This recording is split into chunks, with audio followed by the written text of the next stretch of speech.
2008 on Saturday Night Live. I mean, by far. Forget The Way Back or Patrick Swayze and Chris Farley. No, I'm talking about Ben Affleck's movies. Oh, his movie. Forget. What was in? Good Will Hunting. Oh yeah. Forget. What was the Escape from Iran movie? Well, The Hostage on Argo. Iran. Argo. Forget I Argo. love that movie. Mm-hmm. Forget Argo. Forget all of that. This is by far the best job, and to really appreciate it, Affleck in character, you really need to see it. But it's pretty good just hearing it. This is 2008, so the backdrop is the McCain-Obama election. And this is back when he had that ridiculous show on MSNBC where he did his worst person in the world segment and everybody needed to be fired or resign or be imprisoned or eviscerated. In its last desperate moments, the McCain presidential campaign has decided to get its Nazi on.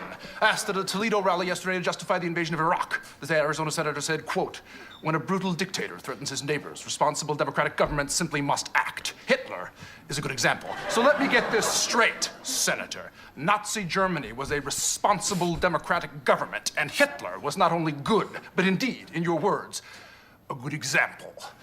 We're joined now by our own Richard Wolff, senior White House correspondent for Newsweek magazine. Good evening, Richard. Hello, Keith. Richard, as you know, throughout this campaign, I have frequently called for Senator McCain's arrest. But with this latest celebration of all things Nazi, has not McCain crossed the line, and for the good of the country, should he not straightway resign? Well, Keith, I too have been critical of Senator McCain. But to suggest that he has Nazi sympathies is, I think, rather outrageous. Courageous? I suppose. It's certainly not the first time I've been called that. That started in high school, with my editorials for the school radio station and my work as equipment manager for the cross-country team. So, courageous? Sure. Guilty as charged. No, outrageous, not courageous, outrageous. Richard Wolff, senior White House correspondent. No, Keith, please don't cut me off, As please. always, sir. Great thanks for your time. I didn't mean it. One more, because this is the coup de grace. Okay. The fight with his co-op board president over Miss Precious Perfect, his cat. A special comment. The letter was brief and to the point. Dear Mr. Olbermann, it read, the co-op board, having reviewed your request for an exception to its no pets policy in order to accommodate your cat, Miss Precious Perfect, regretfully concludes that in consideration of the rights of other co-op residents, such an exception is not possible at this time. Sincerely, Richard Lieberstein, co-op president. And there it was, all perfectly legal. Like the 1942 internment of more than 100,000 Japanese American citizens, or the forced relocation of the Cherokee on the Trail of Tears, or the monstrous injustice of our nation's Jim Crow laws. It was all perfectly legal and every bit as wrong, if not, indeed, more so. Mr. Lieberstein, you speak of considerations of the rights of others. How dare you, sir? How dare you? Where, sir, in any of this were the rights of Mrs. Precious Perfect considered? Damn you, Mr. Lieberstein! Damn you to hell! No, Mr. Lieberstein, your decision was based not on consideration, but on fear. Fear of carpets stained, of delivery men clawed, of kitty litter, boxes tipped over, of hairballs coughed up. We have seen this fear before. In Cambodia under Pol Pot. In Russia under Stalin. In Massachusetts under Mitt Romney. It is a fear, sir, and a tyranny up with which we dare no longer put. I pray thee, sir, let us have done with it.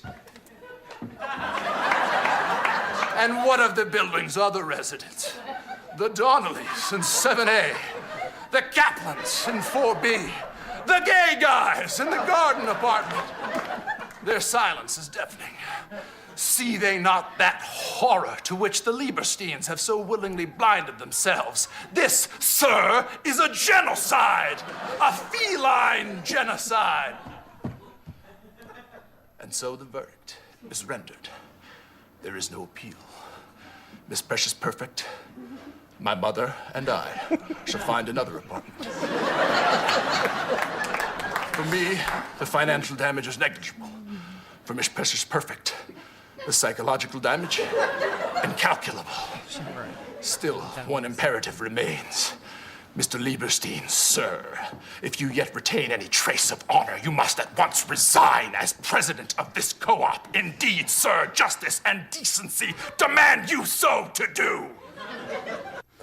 Oh, it's great. I mean, it's just that the devil hates to be ridiculed, and this is why that quality of ridicule, pretty rare Saturday Night Live in the last 15 years from that point, and frankly, even during most of that time, the Bush years. But it's also a reminder that McCain was, a Nazi, Right. an autocrat, was going to end democracy, and so is George W. Bush before him, and so is Ronald Reagan before him. I mean, so ridicule.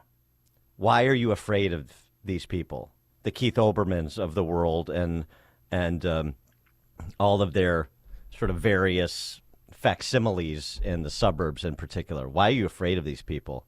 They deserve, and it demands, they be openly mocked. All right, coming up on Chicago's Morning Answer.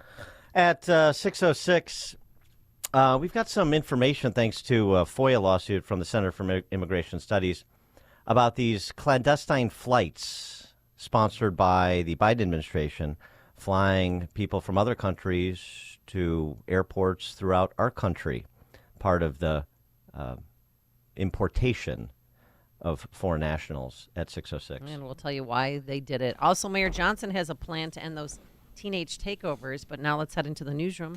Here is Mike Scott. A drastic change in the Chicago weather forecast today. SCOTUS keeps Donald Trump on the Illinois ballot. And WIND Chicago News Time is 6 o'clock. It's Super Tuesday. I'm Dave Anthony, Fox News, and polls are open now in 5 of the 15 states with contests. You got a job to do.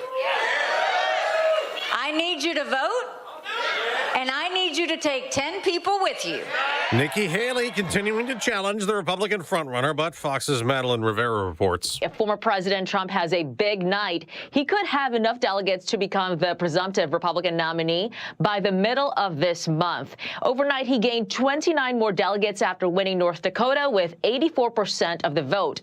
This is after he scored a major victory at the Supreme Court on Monday, where the justices ruled unanimously to reject the Colorado court's efforts to kick him off the primary ballot. And President Biden's expected to easily win today's Democratic contest, though in some states voters can choose uncommitted, like 13% did in Michigan in protest of the president's support for Israel and the war in Gaza. Now, the U.S. is pushing for a ceasefire. Israel has a right to defend itself.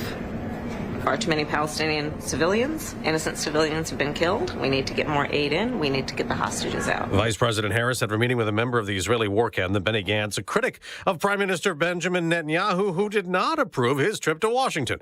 Now, sentencing is set for September for Jack Teixeira, the Massachusetts Air National Guardsman, who could get up to 16 years in prison after pleading guilty to leaking classified U.S. intelligence, some on the war in Ukraine, on a social media platform last year. This guilty plea brings accountability, and it brings a measure of closure to a chapter that created profound harms for our nation's security. Assistant Attorney General Matthew Olson. A small plane crashed last night in Nashville, Tennessee, killing all 5 people on board after the pilot radioed, saying that they were experiencing engine and power failure and needed emergency approval to land. The police spokesman Don Aaron says the plane did not reach the Nashville airport, going down in flames near a highway.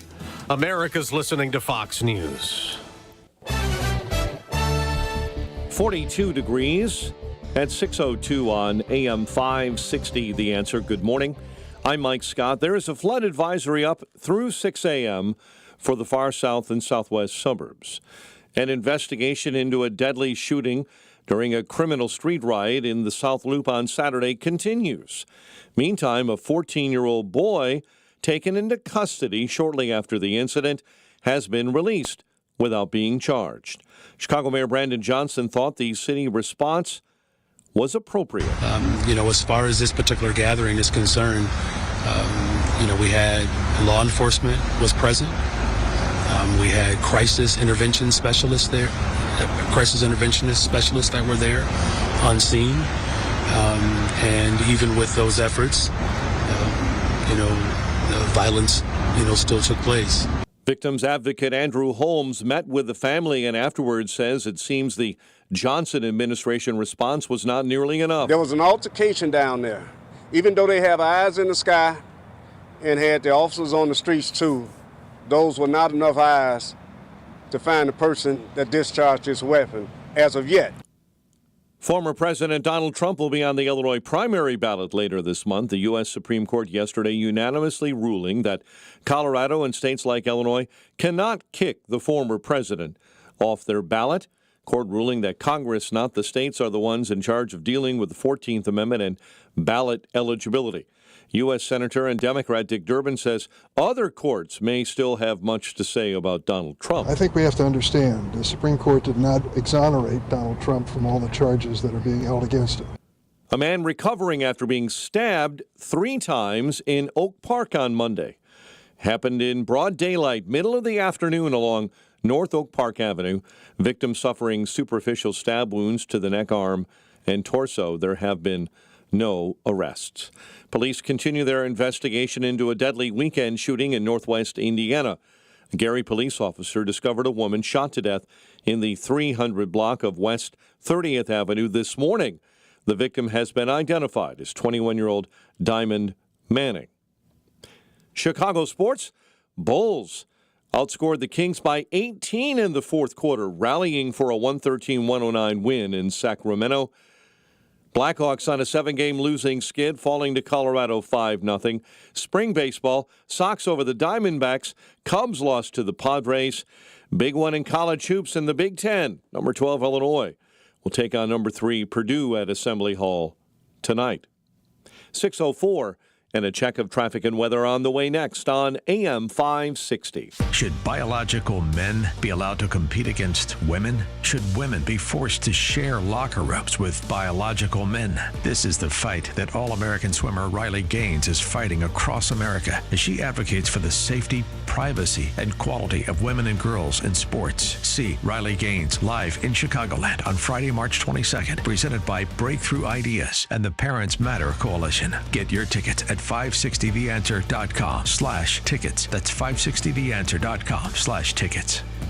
DC Export is celebrating 50 years. With the vision and hard work of their founders, Dominic and Carol Cacciamiglio, dedication of employees and loyal customers, DC Exports has achieved this milestone. DC Export and Domestic Packing Incorporated was founded in 1974. Beginning in a building not much bigger than a garage, the company now boasts 2 Chicago area facilities and a warehouse in Greenville, South Carolina. They offer nationwide packing, crating, container loading and unloading, as well as warehousing with heavy lift capabilities. To ensure proper handling and packing of your shipments, they provide custom-made boxes, crates, skids, and corrosion control solutions. DC Transport provides transportation services throughout America. From container drayage to super heavy haul loads, they can help you move just about anything. Go to DCExport.com to get a quote on packing, crating, transportation, or trade show services. DCExport.com. That's DCExport.com.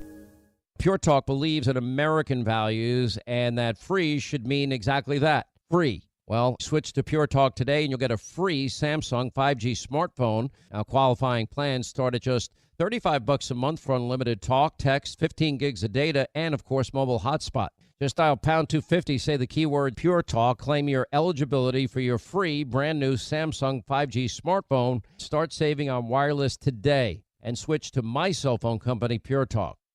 Attorney Joe Cordell. Business owners and professionals face special challenges in divorce court. In addition to everything else going on, they have to contend with allegations that they are earning more than they are, coupled with claims on their business or practice itself. Clients with assets depend on their divorce lawyer's skills in these matters, and that's why it's so important to hire someone that has those skills. Schedule an appointment with one of Cordell & Cordell's Springfield area attorneys. 2815 Old Jacksonville Road, Suite 103, Springfield, Illinois, 62704. As a business owner, do you have a strategy for exiting your business? Most business owners don't. Studies done by the Exit Planning Institute show 75% of business owners who don't have an exit plan are dissatisfied with their exit, and 80% of businesses put to market never sell.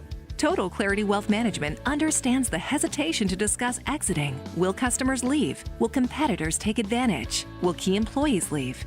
That's why they offer confidential planning. Contact Anne-Marie at Total Clarity Wealth Management. Discover what the financial foundation should be to pursue an exit that is satisfying. At some point, you are going to leave your business. Will it be on your terms? Total Clarity can show you the way to financial readiness and keep you on track. Anne-Marie is a certified exit planning advisor. Visit TotalClarityBusiness.com. That's TotalClarityBusiness.com. Securities offered through LPL Financial, member FINRA SIPC. Investment advice offered through Total Clarity Wealth Management, Inc., a registered investment advisor and separate entity from LPL Financial. 6:08. Let's get an update on the roads. A service of Salem Surround, a local digital marketing agency. Go to surroundchicago.com today. I-80 accident right-hand shoulder eastbound this morning approaching Briggs. Bishop Ford, we've got stop-and-go traffic. Inbound 113th into the Ryan merge.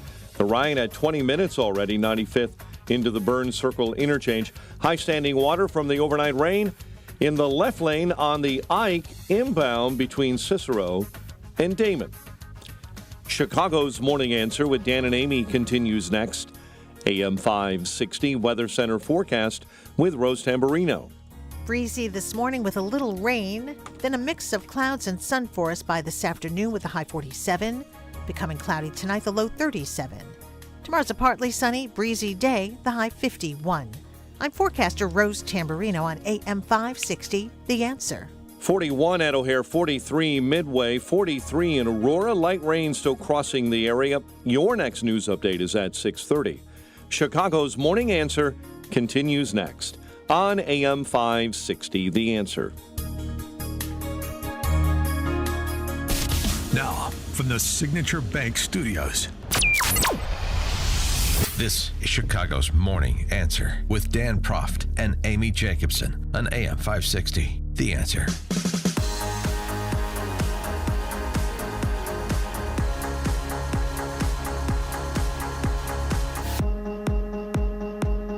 Top of the morning, Dan and Amy. The Supreme Court, which we were talking about in the first hour, specific to the ballot access case, is going to weigh in on another case, and that's the Texas immigration law.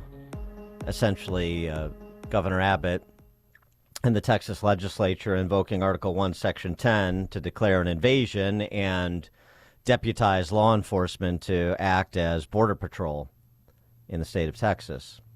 That was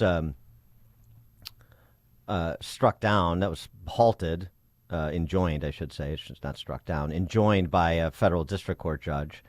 An appellate court provided a stay so that the Biden administration could appeal to the Supreme Court, and that's what's up next. And by the way, when this law is declared unconstitutional, which it will be, unlike Keith Olbermann, I'm not going to call for the dissolution of the Supreme Court. And you're going to start throwing out F-bombs at people. Yeah, because I'm not hysterical and you don't have temper tantrums. Yeah, on Twitter, like Keith Olbermann and so many on the left. That right again, burn down the village if I don't get what I want all the time and immediately. This is the maturity level of the left, but it is risible, and it is appropriate to ridicule. As I said, it should be openly mocked. But by the same token, it needs to be met because this is a group, per the maturity level they're demonstrating, that is prone to violence, that is prone to suborning violence and rationalizing it and tolerating it. And we see that with respect to predators, foreign and domestic, all over this country. 312-642-5600, turnkey.pro. Answer line 64636. Type in DA, then a quick comment. Speaking of which, thanks to the Center for Immigration Studies FOIA lawsuit, the public now knows that CBP has approved secretive flights that last year alone ferried hundreds of thousands of inadmissible aliens from foreign airports into some 43 American airports. Again, that's just over the past year, and it's all being done through that app that we were discussing yesterday, Amy, the CPB1 app. Because remember, like out of the blue, Florida was getting flights full of illegals in the middle of the night, and nobody really knew where they were coming from, what was going on, and then they went to New York and then New Jersey, and that's what this was a part of.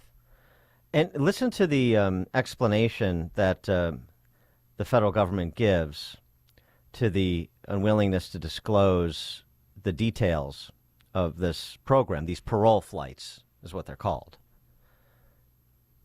Flying people at your expense from other countries into this country, because there's an app for that. CBP has withheld from the center, per this FOIA lawsuit, Center for Immigration Studies, the names of the 43 U.S. airports that have received 320,000 inadmissible aliens just in 2023 calendar year alone. They also will not disclose the foreign airports from which they departed. So they won't tell you where they're coming from, and they won't tell you where they're going to, or where they went. It's past tense.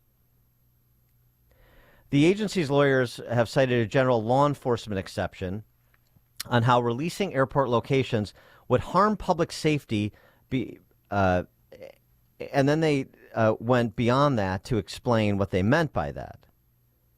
So we can't tell you where we flew to pick them up, and we can't tell you where we took them, we dropped them off in America. Only just to say 43 different American airports.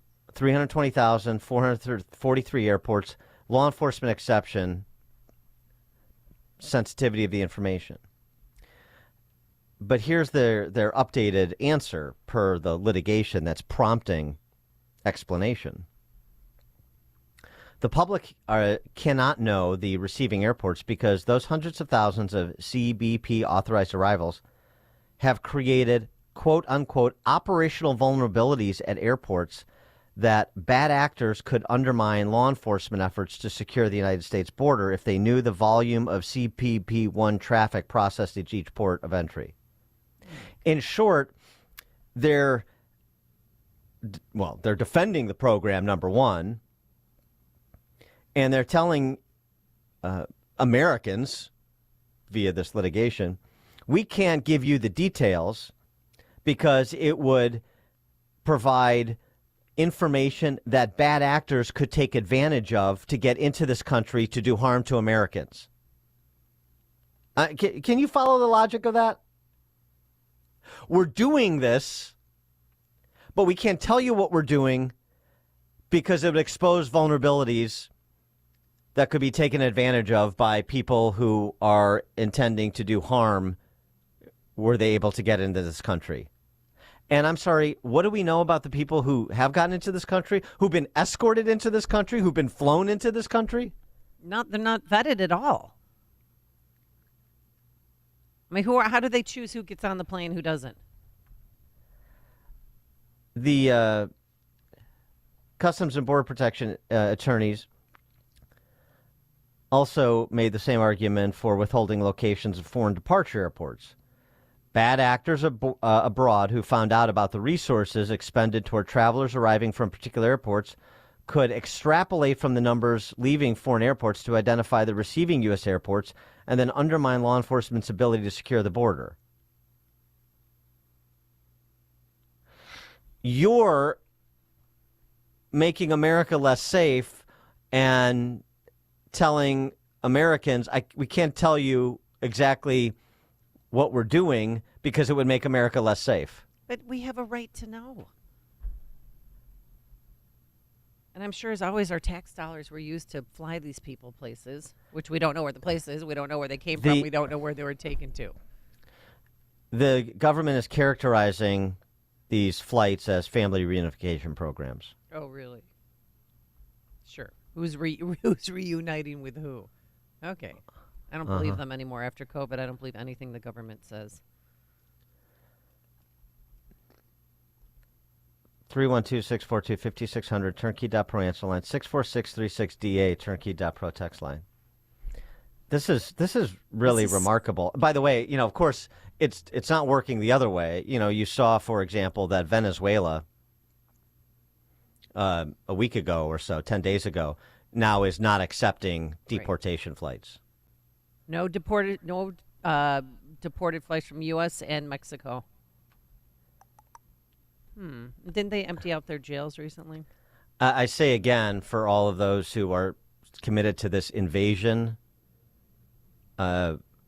characterization, how is it an invasion when we're flying them in? And then flying them back out. I mean, according to data from the U.S. government, the United States deported 1,800 Venezuelans on 15 flights since October. And now they are not allowing them to land anymore. I'm sorry, we're not flying them back out.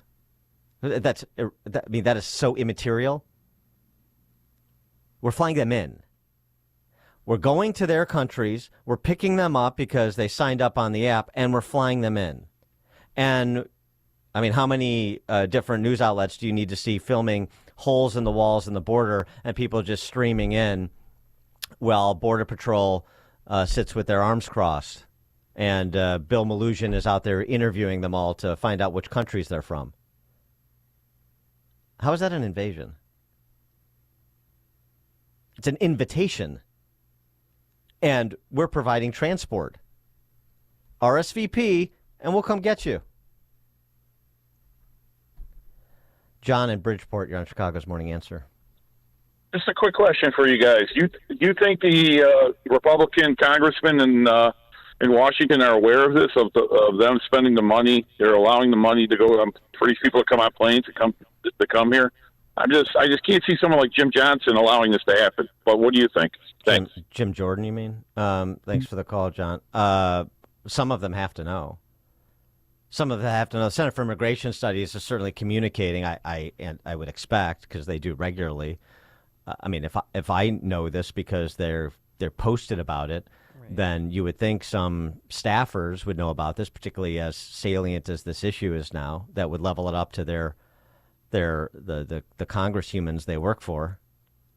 They have to know. Some of them, at least. Why isn't this being shouted from the rooftops? That's another question. The unseriousness here. Again, we talked about this yesterday with respect to predators, foreign and domestic. Don't fall for the argument. Don't even bother with it. Migrants on a per capita basis commit less crimes than America. That's not the point. Preventable crime. Yep. People who shouldn't be here or people who are here, American citizens, who shouldn't be on the streets. It's the same conversation. So let's start with the latter. This 30-year-old guy pled guilty to aggravated battery of a peace officer and endangering others by recklessly discharging a firearm. He was squatting somewhere in Lincoln Park. An officer said, "Get out of there." Mm-hmm. He came at the officer, grabbed for his gun. Melee ensued where the cop struggled to get control of his gun. The gun was discharged twice while they were having this fight to see who was going to get control of the gun. Probation. What? Probation. I shouldn't be surprised. Probation with a mental health evaluation and treatment. Put him right back on the streets. That's a predator. Certainly a public menace. That's domestic. Here's one that's foreign. Venezuelan migrant arrested for the third time under his third name, according to Chicago police. Oh, yeah. Most arrested migrant this week, Pedro Molino, But he has You may other know names. him as Jose Olino Lopez, or you may know him as Jose Antonio Sanchez Olino. Security guard at Target on South State said he got hit in the back of the head by this guy with a plastic water bottle after being escorted from the store. This is the guy who lives at the Sandra Club. Right, and that place is scary. Hoo-hoo. Mm-hmm. And there's cop cars on that street, and it's still scary, by the way. Cops previously saw him smoking a crack pipe in Lower Wacker. And when he was arrested, he said, "I was smoking a rock." So that takes a lot of the guesswork out of it. Estoy formado de roca. So the unseriousness. The Democrats' presidential candidates in 2020 will all raise their hand. Who's for decriminalization of illegal border crossings? We all are, including your current president.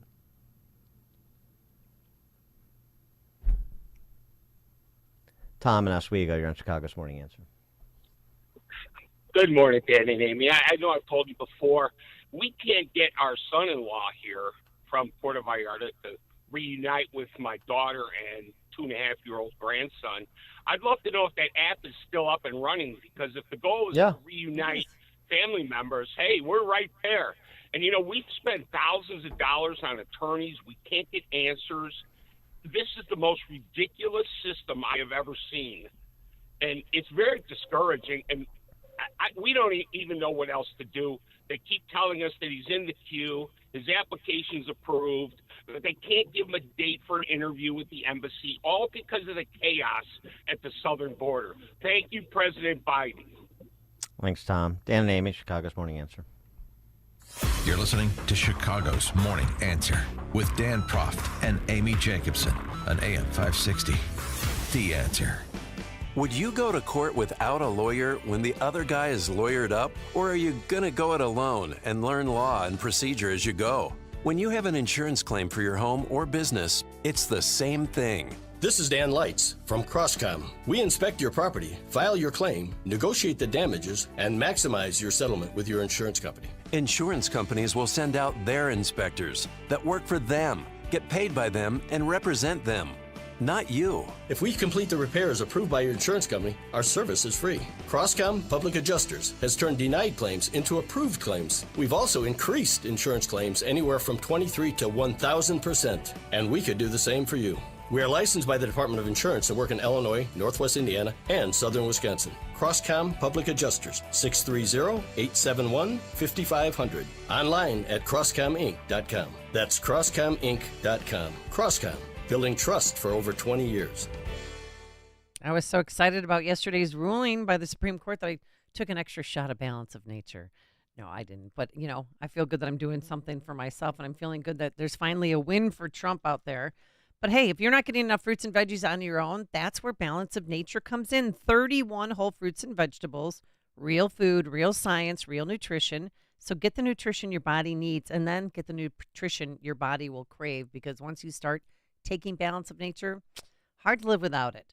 800-246-8751. That's 800-246-8751. Use discount code Chicago or go online to balanceofnature.com and be sure to use discount code Chicago. In a big city like Chicago, we all know that there are challenges, especially for children. But behind the staggering statistics we often hear about, there are real kids who need support to overcome these barriers. That's what By the Hand Club for Kids is all about. By the Hand Club for Kids is a faith-based, nonprofit organization serving children in some of Chicago's most under-resourced neighborhoods, places like Austin, Englewood, Cabrini Green, and Oak Gardens. By the Hand Club for Kids runs after-school programs for children that nurture their minds, their bodies, and their souls. Right now, By the Hand Club for Kids is serving nearly 1,800 children, and we need your help.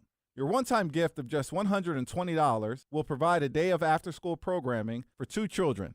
Or you can become a club champion and give a monthly gift of just $40, which will provide for 8 children in the next year. Give that gift today by going to bythehand.org/radio. That's bythehand.org/radio. Federal authorities are spying on conservatives. They were just exposed for pressuring banks to look for transactions with keywords like MAGA, Trump, and Bible. This is not the America I know. Hi, I'm Dr. Ron Paul, and I am deeply concerned about the tyranny I see in Washington.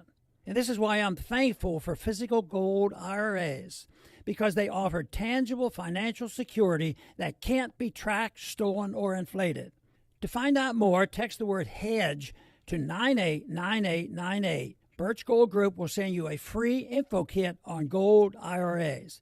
This is your chance to secure your IRA or 401k against the unpredictable nature of our economy. Text HEDGE to the number 989898 now to request your free info kit on gold IRAs. That's HEDGE to 989898. Message and data rates may apply. Paid for by Birch Gold Group. This is the time of year to enjoy life, so stop letting pain in your joints keep you from doing what you want to do this spring. Call QC Kinetics now. QC Kinetics is the nation's leader in regenerative medicine. I'm talking lasting joint pain relief, folks. No surgery, no drugs, and no downtime. QC Kinetics is literally transforming lives. Their advanced treatments harness your own body's ability to restore and repair damaged joint tissue. No pain pills, no risky surgery. This is an all-natural solution. QC Kinetics has tens of thousands of satisfied patients who've reclaimed their mobility. Take action now. Live your best life this spring and summer. It's a great use of your tax refund, by the way. So call QC Kinetics for a free consultation. 312-809-5955. 312-809-5955. That's 312-809-5955.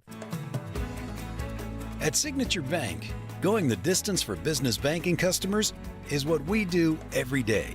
We understand that business owners have a strategic mission, a drive to succeed, a plan for growth, and don't have time to wait for a bank to respond. With Signature Bank, you not only have a banking partner that has roots right here in Chicago, but our decisions are made locally too. Signature Bank knows that when you have a question or problem about your business, you want answers. You need someone who will pick up the phone or respond to your text. You need someone who is always there for you. That's Signature Bank. We are a team that wants to get to know you and your business. Want to be Signature Bank's next success story? Give us a call today at 773-467-5630 or visit us online at signaturebank.bank. Member FDIC Equal Housing Lender.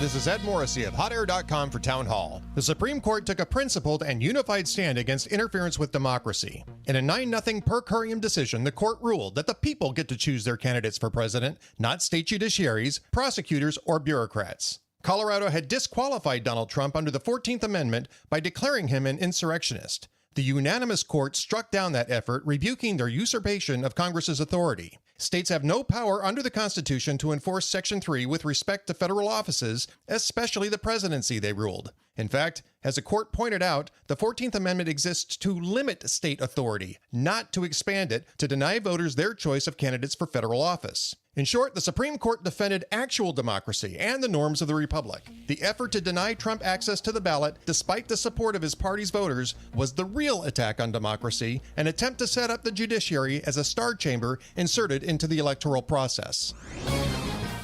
AM 560, The Answer. All right, coming up on Chicago's Morning Answer.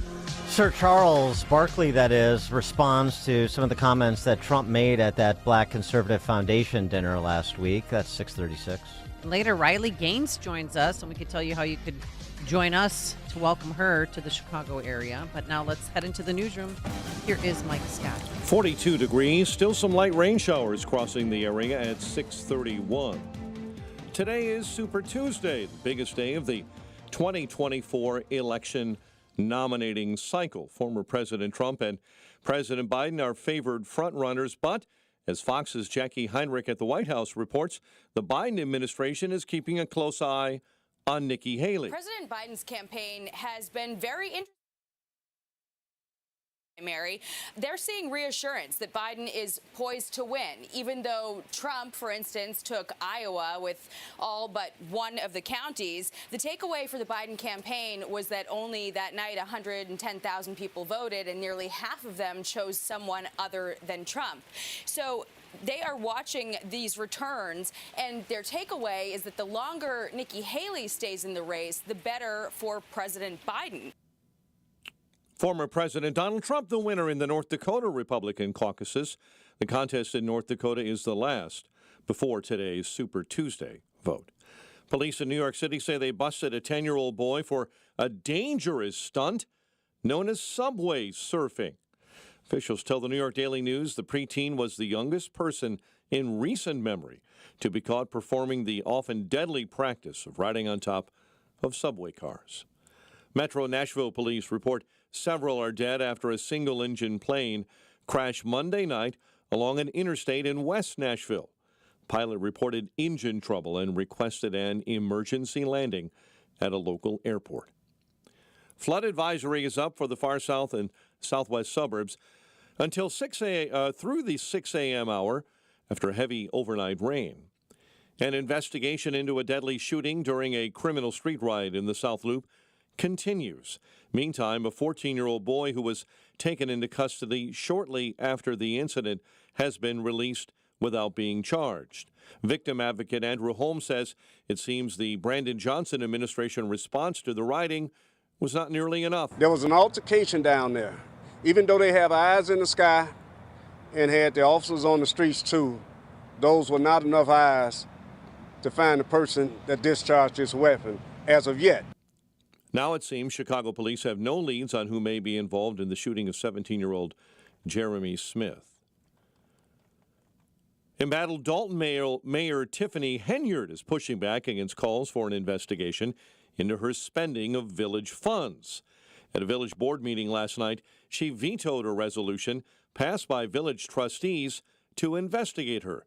The mayor will stipulate to a $2 million deficit, but trustees plan to override her veto at next month's village meeting. And an imprisoned Naperville woman convicted of killing her 3 children 25 years ago is asking Illinois Governor J.B. Pritzker for clemency. Marilyn Lemak wants him to let her out of prison, arguing it was prescription antidepressants that she was taking at the time of the suffocations and killings that caused her to become psychotic and violent. Bulls beat the Kings 113-109 behind a career-high 37 for Kobe White. Blackhawks lost to Colorado 5-0. They visit Arizona this evening. The Bears trade draft picks for Bills offensive lineman Ryan Bates yesterday. The news, a service of Ingrace with Jim Scudder Jr., now heard on Sunday morning at 6:30 on AM 560, The Answer. 6:35, we'll have a check of traffic and weather on the way next on AM 560. Dr. Sebastian Gorka says we can't afford 4 more years. If crooked Joe Biden and his thugs win in 2024, the worst is yet to come. It's a sobering warning from the president. If you thought the last 3 years were bad, imagine 4 more of them. America First with Dr. Sebastian Gorka. Afternoons at 3, right before Sean Thompson at 4 on AM 560. The Answer. Are you tired of the ups and downs of the stock market? Are you sick of logging into your brokerage account only to find out that you've lost hundreds or thousands of dollars in a single day? At MarketBeat, we know that constantly moving in and out of stocks hoping to get lucky is a loser's game. Buying hot stocks after they've already shot up in value is a recipe for disaster. It's time to stop playing the loser's game and invest in stocks that have shown they can stand the test of time. MarketBeat has prepared a free report titled 7 Stocks to Buy and Hold Forever, and we would like to text it to you for free. Text the word profit to 68285. The companies in this report might appear to be nothing special at first glance, but these companies print billions of dollars of cash each year in profit. If you would like to receive our free report of 7 stocks to buy and hold forever, simply text profit to 68285 and we'll text you this report instantly. Text profit to 68285 and we'll send you this free report right now. Text the word profit to 68285. Standard message and data rates may apply. Please consult with your investment or tax professional. Everyone knows that crime is on the rise. It's imperative that law enforcement agents have the information they need to keep citizens safe and protect themselves as well. If you are a sworn law enforcement agent certified in the state of Illinois and working for an agency in Illinois, you might be interested in this announcement. Would you like to have an on-the-job decision-making tool at your fingertips? Law enforcement agency data systems information is available to you at an affordable price when you use the Illinois Public Safety Agency Network products, Bullet or Mini Bullet. Your Android or Apple-based handheld mobile device, phone or tablet can receive this data. In addition, your desktop or laptop can also receive this information via the internet. Just call the Illinois Public Safety Agency Network at 773-693-3000 or visit ipsan.org and pilot Bullet or Mini Bullet. That's 773-693-3000 or visit ipsan.org. Download the free Upside app to earn real cash back every time you buy gas. Use promo code RADIO for an extra 25 cents per gallon on your first fill-up. That's promo code RADIO.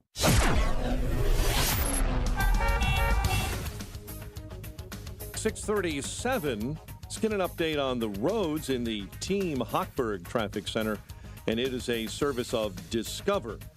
Did you know Discover wants everyone to feel special? That's why with your Discover card, you have access to 24/7 customer service as well as $0 fraud liability. Learn more at discover.com/credit card. Limitations apply. Kennedy inbound at 31. O'Hare into the Burns Circle interchange. Ike inbound 48 from 390 into the old post office. Most of the high standing water is out of the way on the Ike. Same story on the Stevenson, although on the inbound side, there's an accident on the Stevenson right at Cicero. Inbound I-57, solid traffic into the Ryan merge. Tri-State stop and go right at the Reagan. And I-88 slows up as you approach the Tri-State. High standing water, by the way, and problems with traffic lights not working correctly in Hanover Park at Irving Park Road in Kingsbury. Chicago's Morning Answer with Dan and Amy continues next. Now your official Chicagoland weather forecast. Morning rain gives way to some clouds, breezy conditions, and then afternoon sun, a high of 47. Becoming cloudy and 37 overnight, partly sunny and breezy 51 tomorrow. Currently still light rain and 42 at O'Hare, 42 at Midway, light rain and 42 at Aurora, and 40 along the lakefront. Your next news update is at 7. Chicago's Morning Answer continues next on AM 560, The Answer. Now, from the Signature Bank Studios, this is Chicago's Morning Answer with Dan Proft and Amy Jacobson. If you're looking for the latest news, insight into what it means, and the sharpest opinion, there's only one station in Chicago where you can turn, and it's this one. We're AM 560, The Answer. Top of the morning, Dan and Amy. So there's this new show with Charles Barkley and Oprah's BFF, Gayle King. Yeah, King Charles is the name of it. See what they did there with their names? Like Prof. Jacobson. Yeah. Even though I see what they did there. Okay, good. So Barkley was asked by Gayle King about some comments that Trump made that we discussed last week at this Black Conservative Foundation dinner, talking about how he hears from Black Americans that they can relate to him more, they like him more, because they're seeing him be persecuted by the justice system the same way that once upon a time, importantly, Black Americans were treated unfairly as a group. Barkley watches the clip, and here's his reaction. And you know who embraced it more than anybody else? The black population. It's incredible. You see black people walking around with my mugshot. You know, they do shirts. When you heard that, what did you think? Big sigh. First of all, I'm just going to say this. If I see a black person walking around with Trump mugshot, I'm going to punch him in the face. Charles. No, Gayle. Charles. Gayle. You really can't say that because, A, you don't mean that. I mean that sincerely. No. I'm going to just tell you something. And then you will be arrested for assault. And then what? I'm going to bail myself out and go celebrate. Don't encourage him. Don't encourage him. Okay, but go ahead. Seriously. Continue. First of all, if I was at that conference, I'd have got up and walked out. That was an insult to all black people, because he's basically just saying, and first of all, to compare black history where we've been discriminated against to his plight. Yes. Well, first of all, he's a billionaire, and they're prosecuting him for stuff he did wrong. They're prosecuting him for stuff he did wrong. And for him to It's still in the court system, Charles. We have to wait. It's still in the court system. But continue. Well, continue. Some of the stuff is true. They did storm the Capitol. They did say that the election was stolen. Those aren't lies, Gail. Those are They facts. did say that. They did okay. say that. But to compare, I would have got up and walked out because it's not a fair comparison. You know, he's a billionaire. He's had a great life. He's been president of the United States. To insult black people who have been discriminated against all these years, to put them in the same category, I was just offended. I mean, 312-642-5600, turnkey.pro answer line, 64636DA, turnkey.pro text. I know a lot of conservatives like Sir Charles, so what do you have to say to the round mound of rebounds reaction? I mean, first of all, to threaten violence, and he thinks he's funny. Well, I mean, whatever. He does it just. He and Gail are just provocative. Look, It sounds like a stupid show. Well, of course it's a stupid show, but it's a stupid show with two celebrities. I mean, particularly Charles, and so people are going to tune in, and they're going to get dumber, just like they do when they watch The View, just like they do when they watch most of what's on cable news. But they still tune in, and they still get dumber, and they listen to absurd. Degraded debates on serious matters by people who don't think. They just sort of give you their immediate feelings and reaction to something that they haven't done much considering of. So of course, but that's everywhere. That's why you have to occasionally address these stupid shows, is because these stupid shows have audiences. Right? Yeah. So now address it. I was not offended by what Trump said. I know what he was trying to say when he said it. So I don't hold it against Trump at all. And I certainly would, let people, you're interfering with elections, Charles, if you're threatening people, black people who wear a mugshot of Trump. Okay. I mean, let's not worry about Charles going around beating up black people. That's not going to happen. I'm not worried about that. Let's get beyond that. The substance of what Charles said, to the extent there was substance there. Well, do you think there was substance there? I think there's a viewpoint there. I think there's a viewpoint where he says, if you say that you're being treated unfairly, you're comparing yourself to black Americans who've been discriminated against, and that's an insulting comparison. I think there's a lot of, we talked about it last week, so I'm sort of left to reiterate what I said last week, which is I don't really like the riff that Trump went on there, sort of like we're in solidarity because we're both persecuted by the justice system. So first of all, it presumes that the justice system is still racially biased, because there was no sort of like this is reminiscent of Jim Crow, when there was institutional racism under color of law. And I don't believe that's the case. Certainly not in the direction they say. Are there instances of bad actors in prosecutors' offices and in police departments? Sure. Yeah. And that goes in a lot of different directions. I'm about to tell you about one in California that I would love to take up with Charles Barkley. But, those shows aren't built for sort of robust discussions. They're built for watch a clip of Trump, give a reaction, say something provocative, get the trained seals in the audience to guffaw and clap, move on to the next topic. But so the play for Trump to make is not to play identity politics. It's to say two-tiered system of justice. Once upon a time, it was race. Now it's politics. And so, this is, as I've said before, this is an example of they're coming after me through a lawfare, but it's only to get to you. And it could be, Charles Barkley said, they did say the election was stolen. That's not illegal, Charles. That's what I'm saying. It's moronic to have to deal with these arguments, not even arguments, these visceral reactions you get from Charles, who I like, who's entertaining, but he's not a deep thinker. He's not a criminal justice expert. He's not an informed cultural commentator. He's just another guy who's got an opinion. And it's not particularly well considered if you're not talking about basketball. I'm sorry. No, stay in your lane again. Like You Keith can stay- Olbermann you was don't- great you on don't- ESPN. No, you don't have to stay. You don't have to stay in your lane. Forget that phrase. You don't have to stay in your lane. You can have an opinion on anything you want. Shut up and dribble? No. You can have an opinion on anything you want. Let's just make some judgments about the quality of what's being offered, rather than being wowed by the celebrity who's offering it. That's all. Stay in your lane. There's no lanes. Nobody has to stay in any lane.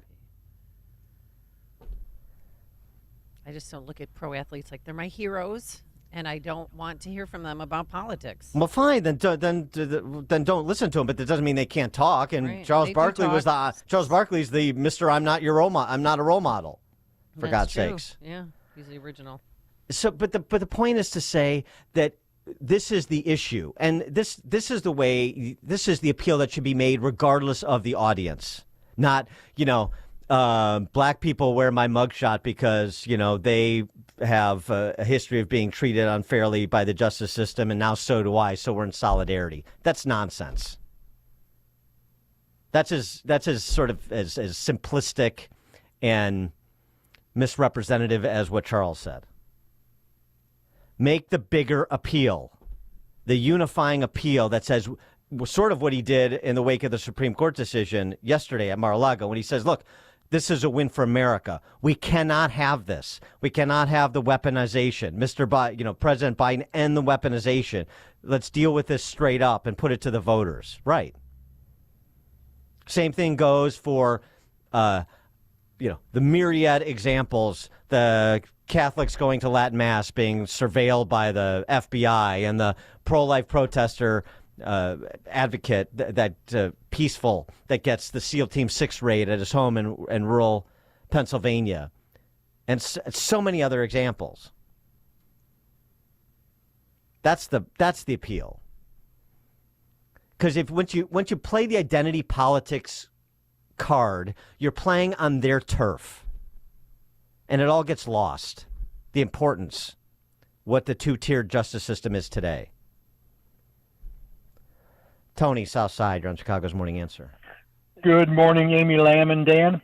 Hey, I'm looking for some affirmation from you two in terms of what I just heard. Did it appear that Gayle King was more reasonable than Charles Barkley? I thought so, which is weird. Yeah. Well, I mean, in terms of telling that, in terms of what he was saying versus what she was trying to tell me, dude, just stay in your lane, kind of, or not stay in your lane, but And second thing I want to say is that there's some undeniable evidence that the demise of CNN based on they have this show on their program. That's all you need to see. Take care, guys. Well, that's true about CNN. CNN is in trouble. And by the way, I think Chris Wallace, Gloria Vanderbilt's kid, maybe even some pay cuts, I think. Maybe even Wolf. I think they're going to get clipped altogether. Really? Well, they've debunked their morning show for like the 6th time in 5 years now. So they're shuffling things around. Yeah, they don't have much of an audience. No. So that becomes a problem. Yeah. George in Will County. Morning, George. Dan and Amy. Yeah, did I like the statement? No. But here's the thing. Charles had a small point. If you haven't spent a lot of time in some of these communities, some of the black communities, you don't see a lot of the bias that is still occurring through law enforcement. It doesn't always reach the court system, which is why you have a lot of these quote-unquote social justice warriors at the state level, the state prosecutors now, because there are still some bad actors in some bad neighborhoods. But Trump wasn't too far off on it. In certain small packs, they are doing it. And I have been listening to a lot of statements on YouTube where people were saying this and showing off. They, unfortunately, what they have practiced in law enforcement in the black community is no different than what they did in the education system. They saw what they could use and what they could, under their Marxist agenda, to be able to hit the frame, to change the mindset and make the victimization out of, or make people into victims, permanent victims. And now they're using that practice as their methodology going out into every aspect of life. Yes, Trump should have did the bigger picture and made the bigger statement. But I think if he was actually in Chicago in some of these, specific pockets where people are actually showing up to the City Hall downtown Chicago and complaining about what's going on, especially with this illegal immigration, nonsense. $252 million spent on this nonsense when there are potholes in the middle of black communities that will swallow a Buick. Yes, there are some inequities there, but not to the extent of what's being blown up on the shock jock shows. So I appreciate you giving me the opportunity to speak. Thanks, George. Appreciate it. Monica, Lyle. Hi. There's more to that story at that dinner than just what Trump said, because he did make other jokes later about baseball players, both white and African American, and he was in on the joke. He was making a pandering situation, but he got it. He got what they were doing. He gets what the politicians do. So I believe that there's more to that story, because I saw the clips on Gutfeld from that dinner. Yeah, I mean, of course, it was collegial, and the audience reacted well to it because they're conservatives and they're pro-Trump. But the people in that room is not the audience. When Trump speaks, the audience is the entire country. Yeah, but the point is that they're always going to go for the low hanging fruit. But he's also reaching out to others in a way that people tend to forget about. So he gets the pandering, and that's my point. Yeah, well, thanks for the call, Monica. Well, yeah, I sort of get what you're saying, but it's just sloppy and it gets lost, and so it becomes fodder for shows like King Charles or whatever the hell the name of that show is. Look. It's a long-running lament I have about how Trump communicates, particularly on issues that are political powder kegs. But I'm just saying there's a bigger, better play. If people want to just say, everything that Trump does is flawless and he's playing seven-dimensional chess, you're welcome to it. I just disagree. I did want to get this in, though, too, on the other side of it, since the issue of systemic, or the issue of racial bias in the justice system was raised. Heather McDonald has the piece in the Wall Street Journal. 2020 law in California, the California Racial Justice Act. Every felon serving time in the state's prisons and jails can now retroactively challenge his conviction in sentencing on the grounds of systemic bias. Systemic bias. What? You don't have to prove that there was any demonstrable bias in your specific case by a prosecutor or a judge or a police officer. You don't have to prove that. All you have to do is prove that in the past, criminal suspects of my race were arrested, prosecuted, or sentenced more often than members of other racial groups. And you'd be entitled to a new trial or sentence. So you don't have to look at the particulars of the case. The act that I was convicted, I'm convicted of shoplifting, and I'm sentenced. Now I get to appeal my sentence to say, I'm a black man in this hypothetical. Now I get to appeal my sentence saying, no, I don't have any proof that anything was unfair with the adjudication of my case, but I do have this body of evidence, this statistical evidence, if you want to call that evidence, that suggests white men convicted of shoplifting received sentences that were less than mine. Thus, I get a new trial or a different sentence. By the way, you don't have to take into account the criminal background when you do these alleged apples-to-apples comparisons, which are not apples-to-apples comparisons. They're apples-to-orange groves comparisons. I mean, it's fascinating. And by the way, this runs completely against Supreme Court precedent on racial bias in the criminal justice system. But that doesn't matter to the state of California because they're not serious about dealing with predators, foreign or domestic, just like Chicago and Illinois is not serious about dealing with predators, foreign and domestic. They're serious about emptying the prisons under the auspices of racial equity. And so now all of this is about Trump's persecution versus somebody else's persecution. What's going on today in the justice system in America? I'm happy to provide historical context. I'm happy to go as far back as people want to go. But you want to discuss what's actually happening today, too? You want to talk about the reality we're all living, particularly if you're in a state that has completely lost the narrative, like Illinois or California?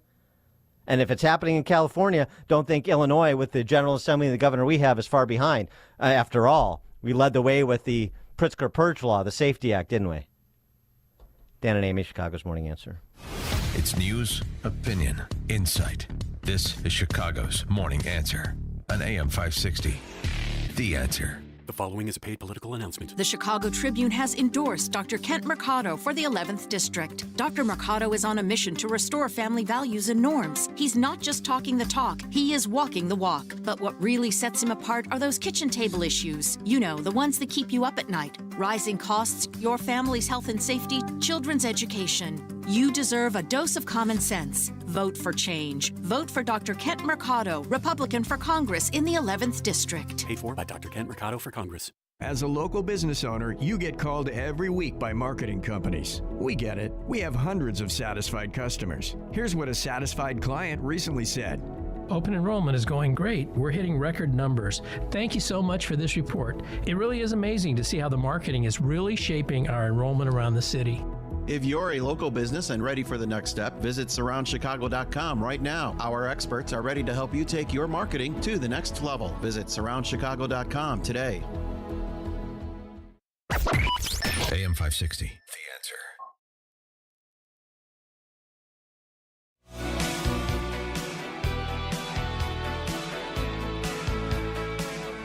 All right. Coming up on Chicago's Morning Answer. We have our Riley Gaines. We'll talk men and women's sports and all their trans-related issues with Riley Gaines at 7:07. I'll ask her why that San Francisco police suspended their investigation into protesters who tried to hold her for ransom after she gave a speech. Incredible. But now let's head into the newsroom. Here is Mike Scott. Good morning, Mike. Dan and Amy, drastic change in the Chicago weather forecast today. We'll tell you what will be happening. The Supreme Court ruling keeps Donald Trump on the Illinois ballot. A teen released from custody days after a deadly South Loop shooting. 2 charged with murder in a February shooting in Waukegan. Bulls come back to beat the Kings. Blackhawks get blanked by the Avs. White Sox take down the D-backs while the Cubs fall to the Padres. WIND Chicago News Time is 7 o'clock. He's 29 delegates closer to the Republican nomination. I'm Dave Anthony, Fox News. Former President Trump won the North Dakota caucuses, getting 84% of the vote now. On Super Tuesday, voting's underway in 10 of the 15 states with contests. Fox's Jessica Rosenthal reports. The Trump team says they expect an avalanche of delegates to head the former president's way.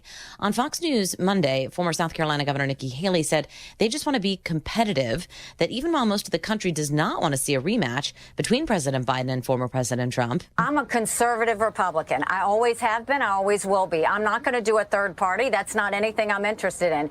But these voices cannot be ignored. Now, the Trump name is on the ballot in Colorado and Maine today after the Supreme Court ruled no states can remove the former president over claims he's constitutionally disqualified for leading an insurrection with the Capitol riot. In today's Democratic contests, Fox's Jackie Heinrich reports from the White House. Their takeaway is that the longer Nikki Haley stays in the race, the better for President Biden. Meantime, there are 7 states today that have an uncommitted option on the Democratic primary ballot. That includes Alabama, Colorado, Iowa, Massachusetts, Minnesota, North Carolina, and Tennessee. A week ago in Michigan, 13% of Democrats chose uncommitted, protesting the president's support for Israel in the war in Gaza. Now, the U.S. is pushing for a ceasefire. Negotiators from Hamas have been involved in talks in the Egyptian capital, Cairo. Still no breakthrough and fading hopes of the fighting being paused before the Muslim holy month of Ramadan.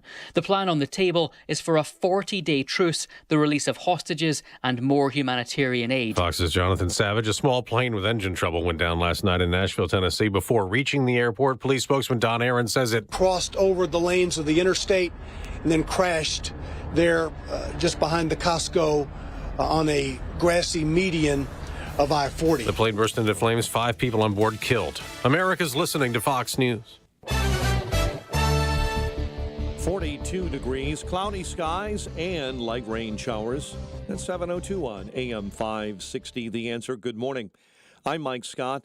The investigation into a deadly shooting during a criminal street riot in the South Loop on Saturday continues. Meantime, a 14-year-old boy who was taken into custody shortly after the incident has been released without being charged. Family members of 17-year-old Jeremy Smith met with reporters yesterday. You can see she's going through a lot this weekend. You know, we had got the call, and that's a call that no parent won't, no loved one won't. And Jeremy, you know, he was a decent dude. You know, he wasn't in no criminal affairs, no records. 9 other teens are facing charges, but not related to that teen's death. Illinois State Police are continuing their investigation into a deadly shooting on the Stevenson Expressway. Roy Shannon confirms the incident happened Sunday night on I-55's inbound ramp to DuSable Lakeshore Drive. Authorities say a postal worker, Damian Dunning, was shot in the head, rushed to a nearby hospital, and later pronounced dead. Former President Donald Trump will be on the Illinois primary ballot later this month. U.S. Supreme Court yesterday unanimously ruling that Colorado and states like Illinois cannot kick Trump off of its ballot. The court ruled Congress, not the states, are the ones in charge of dealing with the 14th Amendment and ballot eligibility. Chicago Board of Elections spokesman Max Beaver says when it comes to the courts weighing in on Trump and the mayor's mansion tax, it could affect turnout. 2012, we saw a very low turnout. That was closer to about 24% of the city turning out to vote. 2016 was higher. That's up to like 54% of the city turning out to vote. We're thinking that it will probably be somewhere in the middle. 2 men are facing murder charges in a deadly Waukegan shooting last month. It started when Tylo Edens allegedly carjacked an Uber driver in Chicago. February 24th, he then robbed someone before picking up another man. Later, the 2 allegedly shot Rodrigo Olivan and Anna Gill. Gill was killed outside of a Waukegan home. Bulls rally to beat Sacramento 113-109. Blackhawks on a 7-game losing skid, falling to Colorado 5-0. Big one in the Big Ten tonight. Number 12 Illinois will face number 3 Purdue at Assembly Hall. 7:04 and a check of traffic and weather on the way next on AM 560. Make sure that you never miss a day of Dan Proft and Amy Jacobson when you subscribe to the Chicago's Morning Answer podcast, presented by Signature Bank. Listen to the entire show each day on demand with limited commercial breaks. You can subscribe today for free at 560theanswer.com and click on podcasts or search for Chicago's Morning Answer on Apple Podcasts, Spotify, Google Podcasts, or wherever you listen to podcasts. Pure Talk believes in American values and that free should mean exactly that, free. Well, switch to Pure Talk today and you'll get a free Samsung 5G smartphone. Now, qualifying plans start at just $35 a month for unlimited talk, text, 15 gigs of data, and, of course, mobile hotspot. Just dial pound 250, say the keyword Pure Talk, claim your eligibility for your free brand new Samsung 5G smartphone. Start saving on wireless today and switch to my cell phone company, Pure Talk. Hi, this is Scott Trout of Cordell & Cordell. There are a lot of great dads out there. Sometimes those dads get divorced. For more than 30 years, we have represented men in divorce, confronting the pitfalls that could devastate your finances or harm your family relationships. While every situation is different, our goal is to get the best outcome for you and your kids. Visit CordellCordell.com to take the first step. Schedule an appointment with one of Cordell & Cordell's Springfield area attorneys. 2815 Old Jacksonville Road, Suite 103, Springfield, Illinois, 62704. Balance of Nature's fruits and veggies supplements. Changing the world one life at a time. Well, the old gray matter ain't what she used to be. I am enjoying life much better. I'm 82, and I can do a lot of things. I can go 24 hours. In fact, I'm going out of the country for 5 weeks. But I'm happy with it. I think that's the balance of nation. I don't go anywhere without it. Start your journey with Balance of Nature supplements. Call 1-800-246-8751 or go to balanceofnature.com and sign up as a new preferred customer. And for a limited time, get 35% off your first order, plus $10 off any additional sets with free shipping and our money-back guarantee. Go to balanceofnature.com or call 1-800-246-8751 and get this special offer by using discount code CHICAGO. 7:07. Let's get an update on the roads. Team Hochberg Traffic Center time is a service of Turnkey.pro. Their team of veteran consultants know how to reduce costs and grow new revenue streams, all without having to hire on-site professionals. Turnkey has solutions for your business. Turnkey.pro, that's Turnkey.pro. Kennedy inbound at 45 now into the Burns Circle interchange. Ike in 1 hour. 390 into the old post office. Solid traffic inbound on the Stevenson between First Avenue and Kedzie. 1 hour in from I-355 into DuSable Lakeshore Drive. Accident left shoulder I-57 inbound right after 111th. Orland Park, you've got fallen tree blocking 139th near 110th Avenue. Chicago's Morning Answer with Dan and Amy continues next. Now, your official Chicagoland weather forecast with Rose Tamburino. A touch of rain this morning, breezy, and then a mix of sun and clouds this afternoon, the high 47. Becoming cloudy tonight, going down to 37. Tomorrow's a partly sunny, breezy day with a high 51. I'm forecaster Rose Tamburino on AM 560. The Answer. DuPage Airport 42, Kankakee 44, Wheeling 42. Light rain across the area and 40 along the lakefront. Your next news update is at 7:30. Chicago's Morning Answer continues next on AM 560. The Answer. Now, from the Signature Bank Studios, this is Chicago's Morning Answer with Dan Proft and Amy Jacobson on AM 560. The Answer.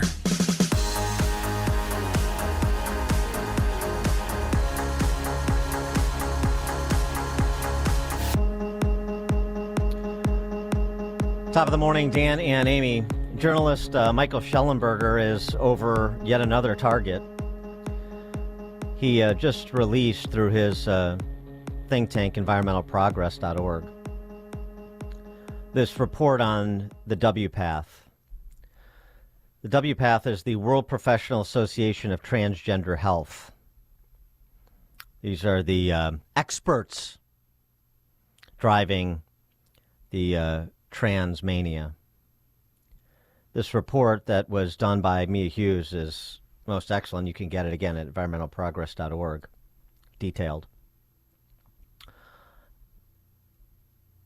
WPATH files reveal the organization does not meet the standards of evidence-based medicine, and members frequently discuss improvising treatments as they go along. Members are fully aware that children and adolescents cannot comprehend the lifelong consequences of quote-unquote gender-affirming care, and in some cases, due to poor health literacy, neither can their parents.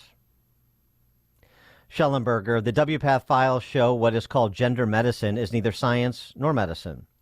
The experiments are not randomized, double-blind, or controlled. It's not medicine, since the first rule is do no harm, and that requires informed consent. All the files have been made available to read at the end of this report. They redact names other than the WPATH members of public significance, such as Dr. Marcy Bowers. She's an American gynecologist and surgeon who's president of WPATH. And the Canadian pediatric endocrinologist, Dr. Daniel Metzger. Dr. Daniel Metzger. Oh, yeah. Here's Dr. Daniel Metzger on a Zoom call talking about who is in charge, right? Sort of the informed consent. Who's making the decisions here? What kind of professional, medical, and scientific counsel is being provided to adolescents and pre-adolescents, for that matter? Sort of 13 and a half is sort of our like a kind of cutoff where we're okay to do hormones if everything, it seems like it's going to work. But I always tell the kids, God, you're 13, you don't know everything. I don't expect you to know everything. And this is like a journey, and you're going to take us, we're coming along for the ride. And, we start this. It doesn't mean you have to continue. It doesn't mean you have to go up. Every single time you come, I'm going to ask you what you want to do with your hormones. Are you happy where they are? And kids do shift with time.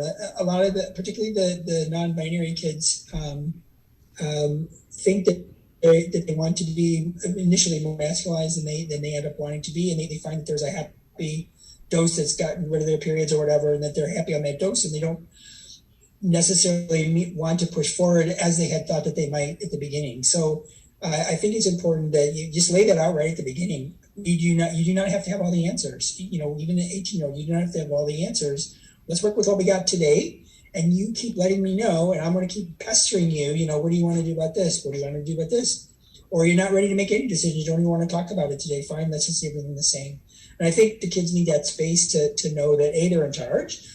B, I'm a little bit pushing them to think about it, like by asking them, and C, they have permission to go backwards, stay where they are, go forwards to whatever degree, and I think that the kids, I think there are kids who are a little bit timid at the beginning, and they don't feel they can. I feel that there is a group of kids who say they're non-binary because they're not really ready to go full on, and as they go, they actually find, no, this is working for me. I really actually do want to go to the end of the binary there. But I think you just got to let kids have that permission to do that. The kids are in charge. The medical professionals are along for the ride. They're just there to do Mr. Potato Head with kids' body chemistry. 13-year-old, Daniel Metzger's own words. That's 13 years old. You're in charge. For more on this, we're pleased to be joined by Riley Gaines, women's sports advocate, 12-time NCAA All-American swimmer, University of Kentucky, and she's coming to town. Yes, she is. On March 22nd, Friday night, Belvedere Banquets in Elk Grove. Get your tickets now while supplies last. They're at 560theanswer.com/tickets, 560theanswer.com/tickets. Riley, thanks so much for joining us. Appreciate it. Well, thank you guys. I could not be more excited to be on, could not be more excited to come, and just very grateful for all the work you guys are doing. Well, it seems to me like if we have this conversation about men in women's sports, you have to start with the WPATH and these ostensible medical professionals that are driving all of this. Because once you get adolescents and pre-adolescents on this track, that's how you wind up with, high schoolers that are 6'4", 215-pound women playing girls volleyball or basketball. No, you're exactly right. I think it's necessary we get to the root of the problem. And ultimately, that's how we got to where we are now. We've kind of just put a Band-Aid on these things, or people will say, what's so wrong about being inclusive? Because in theory, isn't inclusion a wonderful thing? And of course it is. But make no mistake, what we're seeing, it's not inclusive, right? It's not inclusive to ask a young girl to smile and step aside and allow these men onto our podiums. That's not what inclusion is. That's exclusion. And it's exclusive to the very female athletes who Title IX in the women's sporting category was created to protect and honor and uphold and celebrate. So I agree. I think it's necessary, and I would argue that it's urgent that we get to the root of the problem rather than kind of just putting a Band-Aid on it, which is what we have been doing for the past, at least 6 or so years. Haven't you wondered where the liberal feminists are that want to protect women to play in women's sports? I wonder this question daily. It's almost comical. Like, I think it's kind of my initial jerk reaction to laugh. I think partly because this is like a scene out of a South Park episode or a Babylon Bee headline or an SNL skit, honestly. But really, it deserves to be answered. I think of someone like Billie Jean King, right? The woman we essentially have to accredit Title IX to. She played in the Battle of the Sexes, and she won, and it was this huge feat for women, especially women in sports. Now, where is Billie Jean King? She is actively fighting for male inclusion in women's sports and women's spaces. That being said, we do have some pretty great, traditional feminists, right? Like Martina Navratilova is a wonderful ally. There's some pretty great left-leaning groups who have been pretty strong on this issue. But for the most part, the feminist movement has fallen into one of three categories. One, which is the largest part, is staying entirely silent, which is ironic, right? Two, you have people who, like Billie Jean King, are actively undermining everything they once fought for. Or, for example, the National Women's Law Center. I testified before Congress a couple months ago, and I was sat next to a Democrat witness who is the president of the National Women's Law Center. And in her opening testimony, she said, women should just learn how to lose more gracefully. Oh, my gosh. I know it. And then, of course, the third is feminists who are sticking to their original intent, which is few and far between. Yeah. When we remember your testimony, we talked about that on the show. You had some fun exchanges with members of Congress there. The NCAA. I know way back when you took out after Charlie Baker, the former Massachusetts governor who was president of the NCAA, and recently we had Dr. William Bach, who was the point person exposing the doping scandal involving Lance Armstrong.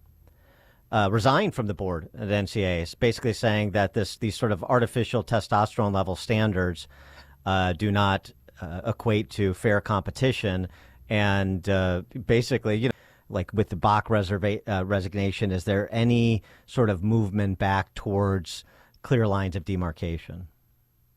Here's what I think. I think the NCAA is full of cowards, just like virtually every realm in America, I would argue globally, right? Whether it's our media, whether it's our government, whether it's academia, whether it's corporate America, whether it's even our spiritual leaders, so it seems. This nation is suffering from weak leadership, specifically weak male leadership. And the NCAA is no different than that. I believe wholeheartedly that Charlie Baker knows this is wrong. Of course he does. Anyone with a brain or a heart can see the problem and the harm and the severity that's being done by allowing men into women's sports and women's locker rooms and taking our opportunities. I really do believe he knows it's wrong. But again, a coward. I think they want states to take action so they don't have to. I'm hoping they'll eventually get around to doing the right thing, right? Because truth and sanity always prevail. But as of right now, they're in a phase-out approach where the NCAA, they want no accountability. They want no responsibility. So rather than having a blanket policy like they did the past 12 years, they're leaving it up to each individual sport to make their own rules for their respective sports. So now, instead of the NCAA, for swimming, for example, they would resort to World Aquatics or FINA, which, again, is just a total cowardly position to take, which is now, ironically, the same position that the Olympics has taken as well. And just remind people what that position is. The position is, in swimming, if that's what you're asking, the position in swimming that they've taken is, if you've gone through male puberty, you can't compete with women, which is not a perfect rule by any means, because it's insinuating if you've transitioned by the age of 12, then you can. And, of course, that's not perfect, but to incentivize anyone under the age of I would say 25 to transition is entirely criminal. But they prioritize fairness over inclusion, which is a first. It was a bold first step. And now Leah Thomas, formerly Will Thomas, right, is suing World Aquatics because it ruined his chance at going to the Olympics. And so he's not going to be in the Paris 2024 games, but now he's trying to get into the Los Angeles 2028 games, right? I believe so. But it's the FINA, right? They were the first ones really to create a third category. And this has always been what I've said. A third category will not suffice because it's not enough you can't compromise between right and wrong, first and foremost. And they're trying to, but it's not enough to appease someone like Leah Thomas. So he doesn't want to compete unless he's destroying women in the process. So that's always been what I've said about the third category and how ultimately it really wouldn't be successful. What's your interactions 100%. with? Yeah, I'm sorry. What have your interactions been with Leah Thomas? Like when you were competing against Will, I mean, did you talk to each other? Did you stare him down? What happened? Really, there were no interactions. He wouldn't talk to anyone. He pretty much self-excluded himself. There was another athlete who was trans at this meet. Of course there was, but this was an athlete who, and a lot of people don't understand this, but this was an athlete at the same national championships, right where we had Leah Thomas, who's a full man identifying as a woman. We were told we fully had to treat this person as a woman. At the same national championships, we had another athlete who was transitioning, but this athlete is a female who now self-identifies as a male. We were told we fully had to treat this person as a man. Wore only a Speedo, nothing covering her top, which is, again, for optics purposes here, it's finals of the 100 freestyle, right? Top 8 swimmers in the entire nation. You've got a man in a women's swimsuit with a bulge standing at 6'4" next to a woman wearing only a Speedo. I'm watching this and I'm like, oh my gosh, it's me. I'm the crazy one. Right. Yes. But they right. really stuck together. They both wrote on their arms, let trans kids play, as if they both weren't playing in the category that best suited them. So there really was minimal interaction. I want to get your reaction to this statement that Veronica Ivy made. This is about a year and a half old now on The Daily Show. But it seems to me that this is the question that we should call. And you should essentially, compel people to answer it, demand that they answer it. Veronica Ivy, who's a man pretending to be a woman who's in cycling, said this on The Daily Show. This issue, people like to say that it's a complicated issue, and I don't actually think it is. I think it's very simple. It all boils down to, do you actually think that trans women and intersex women are real women and are really female or not? And if you do, it's very simple. Just stop policing who counts as a real woman. I agree with him that it's a very simple question. No, they're not real women. So there we go. We answered it. But if everybody was just put on the dime to answer that question, we'd get a lot more clarity a lot more quickly. There is not a lot of things that Ivy and I agree upon, but you're right, this is one of them. Keep in mind, this is a person who said that anyone objects the fact that, or I guess the opinion that trans women are women should die in a grease fire, including myself. Gosh. Yeah, it's typical. Kind and inclusive and tolerant, right? Yeah. But I entirely agree. Like, we need to get back to the basis here and stop pandering and stop, again, wanting to be seen as compassionate or empathetic or kind or inclusive, because again, what we're doing is not those things. It's not those things to anyone, because we're lying, and that's not what compassion is. Telling the truth, that's what love is. So we need to get back to that, and the quickest way of doing that is, again, telling the truth and stating plainly, boldly, emphatically that trans women are in fact men. And this is a message you've been directing, I've seen, right at moms and dads out there in the wake of boys injuring girls in basketball games and lacrosse games and so forth.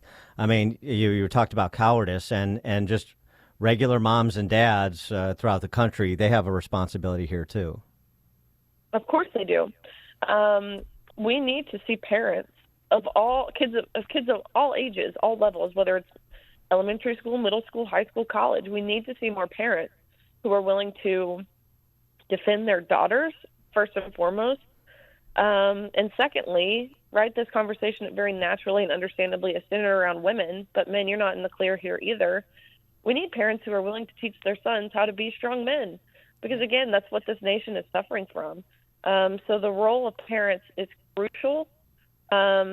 But we need to see that really amp up. I've been utterly unimpressed with the lack of parents who are willing to take a stand for their kids. And look, I get these messages all the time from moms or dads who say, look, this is happening to my daughter in this sport. But, I really can't do anything because I don't want to lose my job. I'm the breadwinner.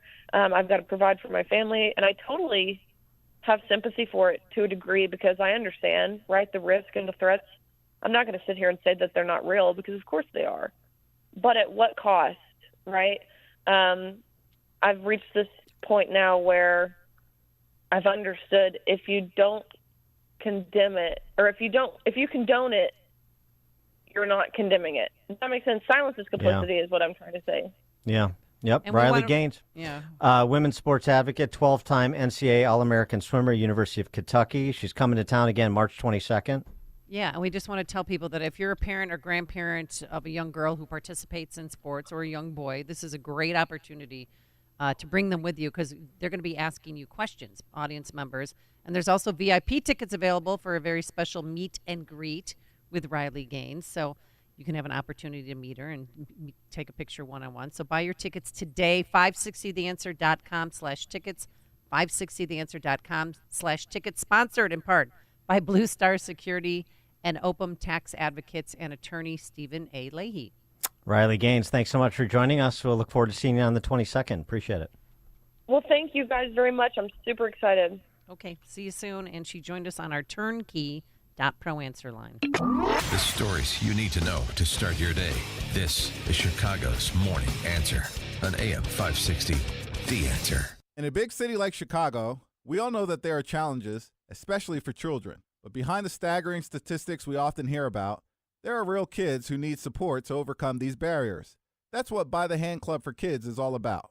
By the Hand Club for Kids is a faith-based, nonprofit organization serving children in some of Chicago's most under-resourced neighborhoods, places like Austin, Englewood, Cabrini Green, and Altgeld Gardens. By the Hand Club for Kids runs after-school programs for children that nurture their minds, their bodies, and their souls. Right now, By the Hand Club for Kids is serving nearly 1,800 children, and we need your help. Your one-time gift of just $120 will provide a day of after-school programming for 2 children. Or you can become a club champion and give a monthly gift of just $40, which will provide for 8 children in the next year. Give that gift today by going to bythehand.org/radio. That's bythehand.org/radio. AM 560. The Answer. That sound means it's time for another installment of In-Depth History with Frank, the history teacher from Arlington Heights, because there's nothing new in this world, just the history we don't know. Take it away, Frank. Good morning. In the 1500s, the combined kingdom of Poland and Grand Duchy of Lithuania played a major role in European affairs. Its greatest scientist was Nicholas Copernicus, who, in a time of intellectual intolerance in the mid-1500s, posthumously published his book on the revolutions of heavenly spheres, which defied orthodoxy and argued for the heliocentric theory. Still powerful a century later, Poland had a king, John Sobieski, who played a critical role in saving Vienna from a Turkish onslaught in 1683. But unfortunately for Poland, its legislative branch, or Diet, was also well known for the ultimate filibuster rule, the liberum veto, which stipulated that any one member could stop a bill from becoming a law. This led to political paralysis, so Poland got gobbled up and was partitioned 3 times by Prussia, Austria, and Russia in the late 1700s and ceased to exist. It was during this time that 2 great Poles came to the American colonies to help it achieve independence. The first of these, of course, was Kazimierz Pulaski, whose birthday we celebrated yesterday. He is the namesake of our famous street in Chicago, city with the second most Polish ethnics in the world, and received this distinction because he served alongside George Washington and became known as the father of the American cavalry. He was only 34 when he died after wounds at the Battle of Savannah in 1779. Another great Polish-American hero of the Revolution was Tadeusz Kościuszko. He helped at the Battle of Saratoga and is most famous for designing the fortifications at West Point, which eventually became our Army's military academy. Pulaski and Kościuszko, 2 great Polish patriots who helped pave the way to founding the country of the Enlightenment. Wow, Polish power in Chicago. Does CPS, the school still get Pulaski Day off? No. We do. Well, my school Your district school does, right? Do. We do. Yeah. Oh, really? Yeah. That's good. Yeah. Things have changed. CPS, no? No, they get May Day off, though, right? Of course. Yeah. I believe so. Last year off to vote, or 2 years ago. Yeah. Yeah. Oh, very No good. All Veterans right. Day, yeah. Frank from Arlington Heights, another excellent installment of In-Depth History. Thank you, Frank. Thank you. Thank you. Coming up at 7:37, we'll stay with our Illinois focus when Mark Lennon from wirepoints.org joins us to talk about all things Illinois policy related. That's 7:37. Yeah, and Mayor Johnson, he has a solution to that teenage takeovers. But now let's head into the newsroom. Here is Mike Scott. 41 degrees, light rain showers still crossing the area on this Super Tuesday. Biggest day of the 2024 election nominating cycle. And we're watching in California where former All-Star first baseman and 2024 California Republican U.S. Senate candidate Steve Garvey hopes he will be one of the two candidates California will choose in the nonpartisan primary to replace the late Senator Dianne Feinstein. He tells Fox News this morning he's running for voters who feel unheard in the blue state. They're mad. They're standing up for the first time because a one-party state like this has suppressed their voice. Garvey has experienced a surprising surge in the polls. This despite barely hitting the campaign trail and running nearly zero television ads. U.S. Strategic Command civilian employee will appear in court today. He's accused of sharing classified information on a foreign dating app. Retired U.S. Army Lieutenant Colonel David Slater was arrested over the weekend on 3 charges, including conspiracy to disclose national defense information. He was allegedly communicating with someone claiming to be a woman from Ukraine. Police in Nashville say 5 have died after a small plane crashed near an interstate highway, shutting down multiple lanes of Interstate 40 in the western part of that city. Nashville police spokesman Don Aaron. According to witnesses, the plane was coming over the I-40 area from the north and then crossed over the lanes of the interstate and then crashed. The Metropolitan Nashville Airport Authority this morning says the crash happened about 3 miles south of John Toon Airport. The investigation into the deadly shooting during a criminal street riot in the South Loop Saturday continues. Family members met with reporters yesterday in sorrow over the death and shooting of 17-year-old Jeremy Smith. You can see she's going through a lot this weekend. You know, we had got the call, and that's a call that no parent won't, no loved one won't. And Jeremy, you know, he was a decent dude. You know, he wasn't in no criminal affairs, no records. 9 other teens are facing charges, none related to the teen's death. Embattled Dalton Mayor Tiffany Henyard is pushing back against calls against an investigation into her spending of village funds. At a village board meeting last night, she vetoed a resolution passed by village trustees to investigate her. They plan to override her veto at next month's village meeting. As the city of Chicago prepares for St. Patrick's Day, its Southside Parade Queen has been named. Mary Kate Barron of Beverly is this year's honoree, a graduate of St. Ignatius College Prep and John Carroll University in Ohio. Bulls outscore the Kings by 18 in the fourth quarter, leading to a 113-109 comeback win in Sacramento. Bulls visit the Jazz tomorrow night. The Blackhawks will visit Arizona after falling to Colorado 5-0. The news service of Fox Valley Coins, currently buying all gold and silver bars and coins, silver dollars, rare date, proof, and mint sets. Visit foxvalleycoins.com. And a check of traffic and weather on the way next on AM 560. Women's sports are under attack in America by those with a radical agenda that seeks to erase the differences between men and women in classrooms, on playing fields, and in locker rooms. No one knows this better than All-American swimmer Riley Gaines. See Riley Gaines live in Chicagoland on Friday, March 22nd, presented by Breakthrough Ideas and the Parents Matter Coalition. Get your tickets at 560theanswer.com/tickets. That's 560theanswer.com/tickets. Sponsored by Blue Star Security. It's Reveille.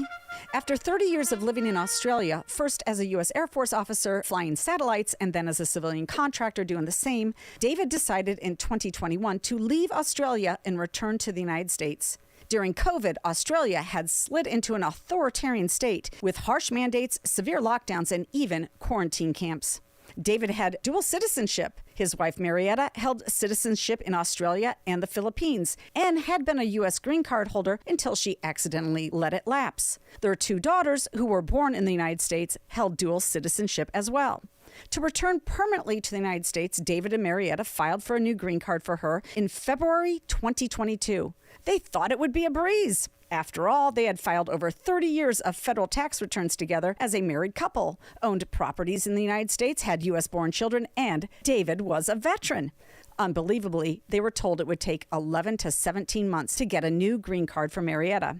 As a Florida resident who voted regularly, David contacted his congressman for help, to no avail. They decided to wait it out, but after a year of no action, sent the girls ahead of them to Florida to reestablish their lives in America. And then another snafu was discovered, a misspelling of Marietta's name between her birth certificate and other documents. It's now over 2 years since they began the process to have Marietta enter legally. The United States Customs and Immigration Service is useless. Hundreds of thousands cross illegally every month, while people who play by the rules get cheated. Dave and Marietta are my brother-in-law and sister-in-law. The fact that no one can break through the government bureaucracy in a clear-cut case like this is insane. But this is what happens when you elect the wrong people. Wake up, America. I'm Jeannie Ives. Be informed. Get involved. Listen to my radio show on this station Sunday from 7 to 9 p.m. and sign up for my newsletter at breakthrough-ideas.com. Imagine what your future looks like. Is the picture a little blurry?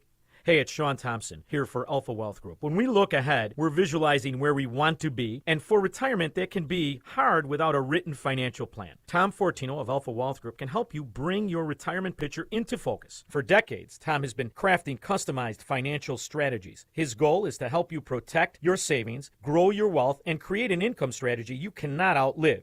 If you're nearing or already in retirement, it's time to get your plan on paper. So bring your readers and let's take a look at it closely. Call Tom at 630-934-1855 and schedule a complimentary retirement consultation. There is no cost. There is no obligation. This is a chance to get a clearer view of your retirement. The number again is 630-934-1855 or visit alphawealthgroup.com. And listen to the Alpha Wealth Hour Saturday mornings right here on AM 560 The Answer. Advisory services through Retirement Wealth Advisors, LLC, and SEC Registered Investment Advisor. Insurance and annuities offered through Alpha Wealth Group, licensed in Illinois. Is your IRS tax debt making you feel anxious? The professionals at Allies Tax Relief are ready to negotiate your fresh start. Call them now, 800-230-5174.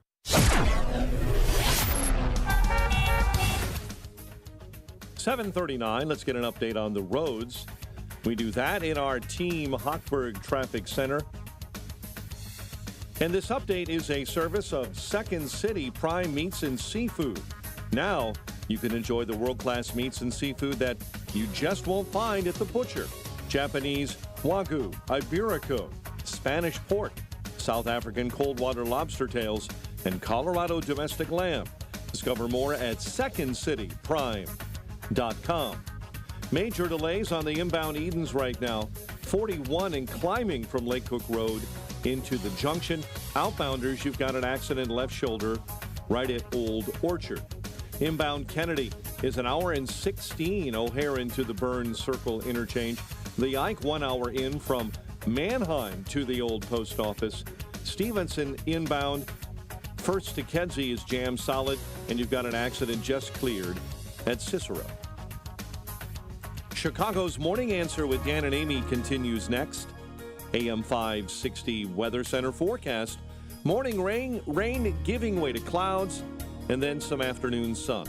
Much cooler today with a high of 47, cloudy and 37 overnight. Still light rain in the area, 42 O'Hare, 42 Aurora, 44 in Kankakee, and 40 along Chicago's lakefront. Your next news update is at 8. Chicago's Morning Answer continues next on AM 560 The Answer. Now, from the Signature Bank Studios, this is Chicago's Morning Answer with Dan Proft and Amy Jacobson. Insert Democrat socialist here. Runs the Democratic House floor for 30 plus years running. He's promising this and he's stealing that. Where can you get that kind of money? He's using your house like his own piggy bank. You ought to know by now. You can pay off your house here in Illinois, but you can never keep up with the taxes. Oh, how it's always been the plan to have a taxpayer pay, no doubt. Not a matter of if anymore, but when. You're moving out. I said, when you're moving Top of the out. morning, Dan and Amy. That theme music means it's time for our weekly confab with wirepoints.org. This week it'll be Mark Glennon, who's the founder and executive editor of WirePoints.org. Tracy Porter is a Cook County traffic court judge who threw Trump off the ballot. It's astounding. She was appointed, though, from traffic court to that higher position. But yeah, traffic court. It's just an astounding commentary on Cook County, on Chicago, and Illinois.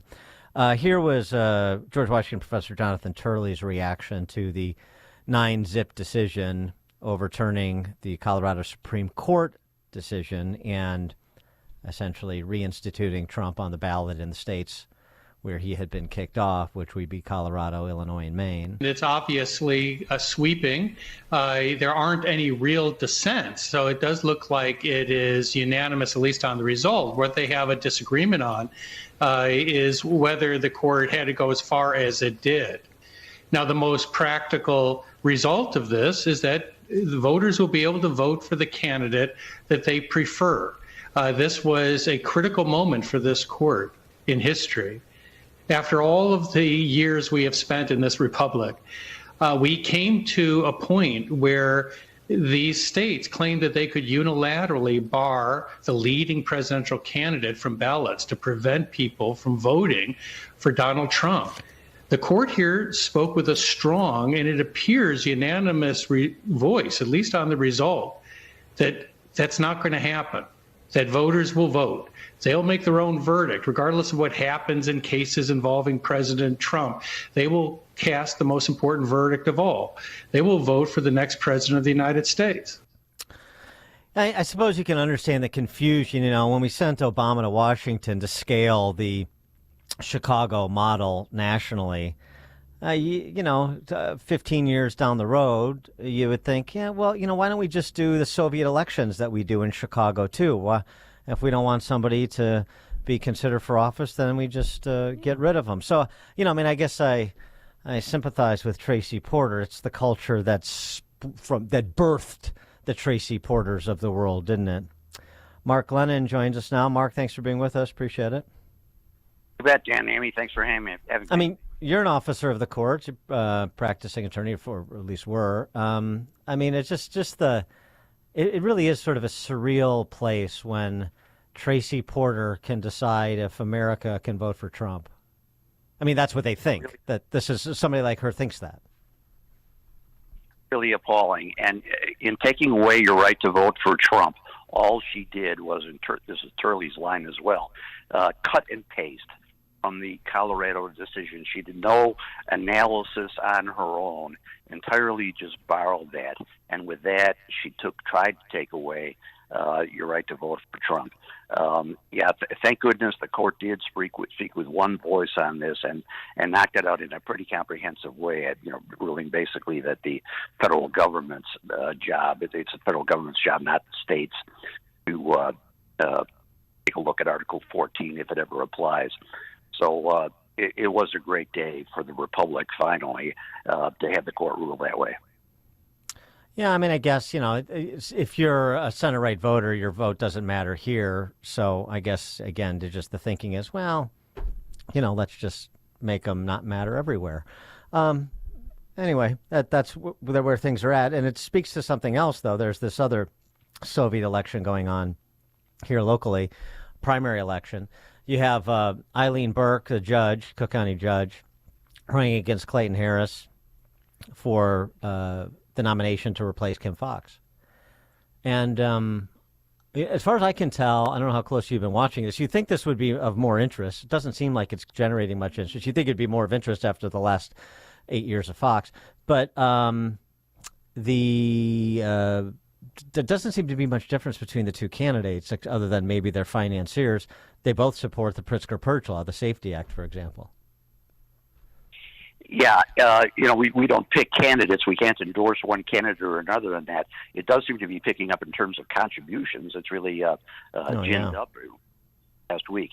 But the key is turnout. These off-year elections get so little turnout, and the Chicago Teachers Union and the rest of the Democratic machine is so effective at driving turnout.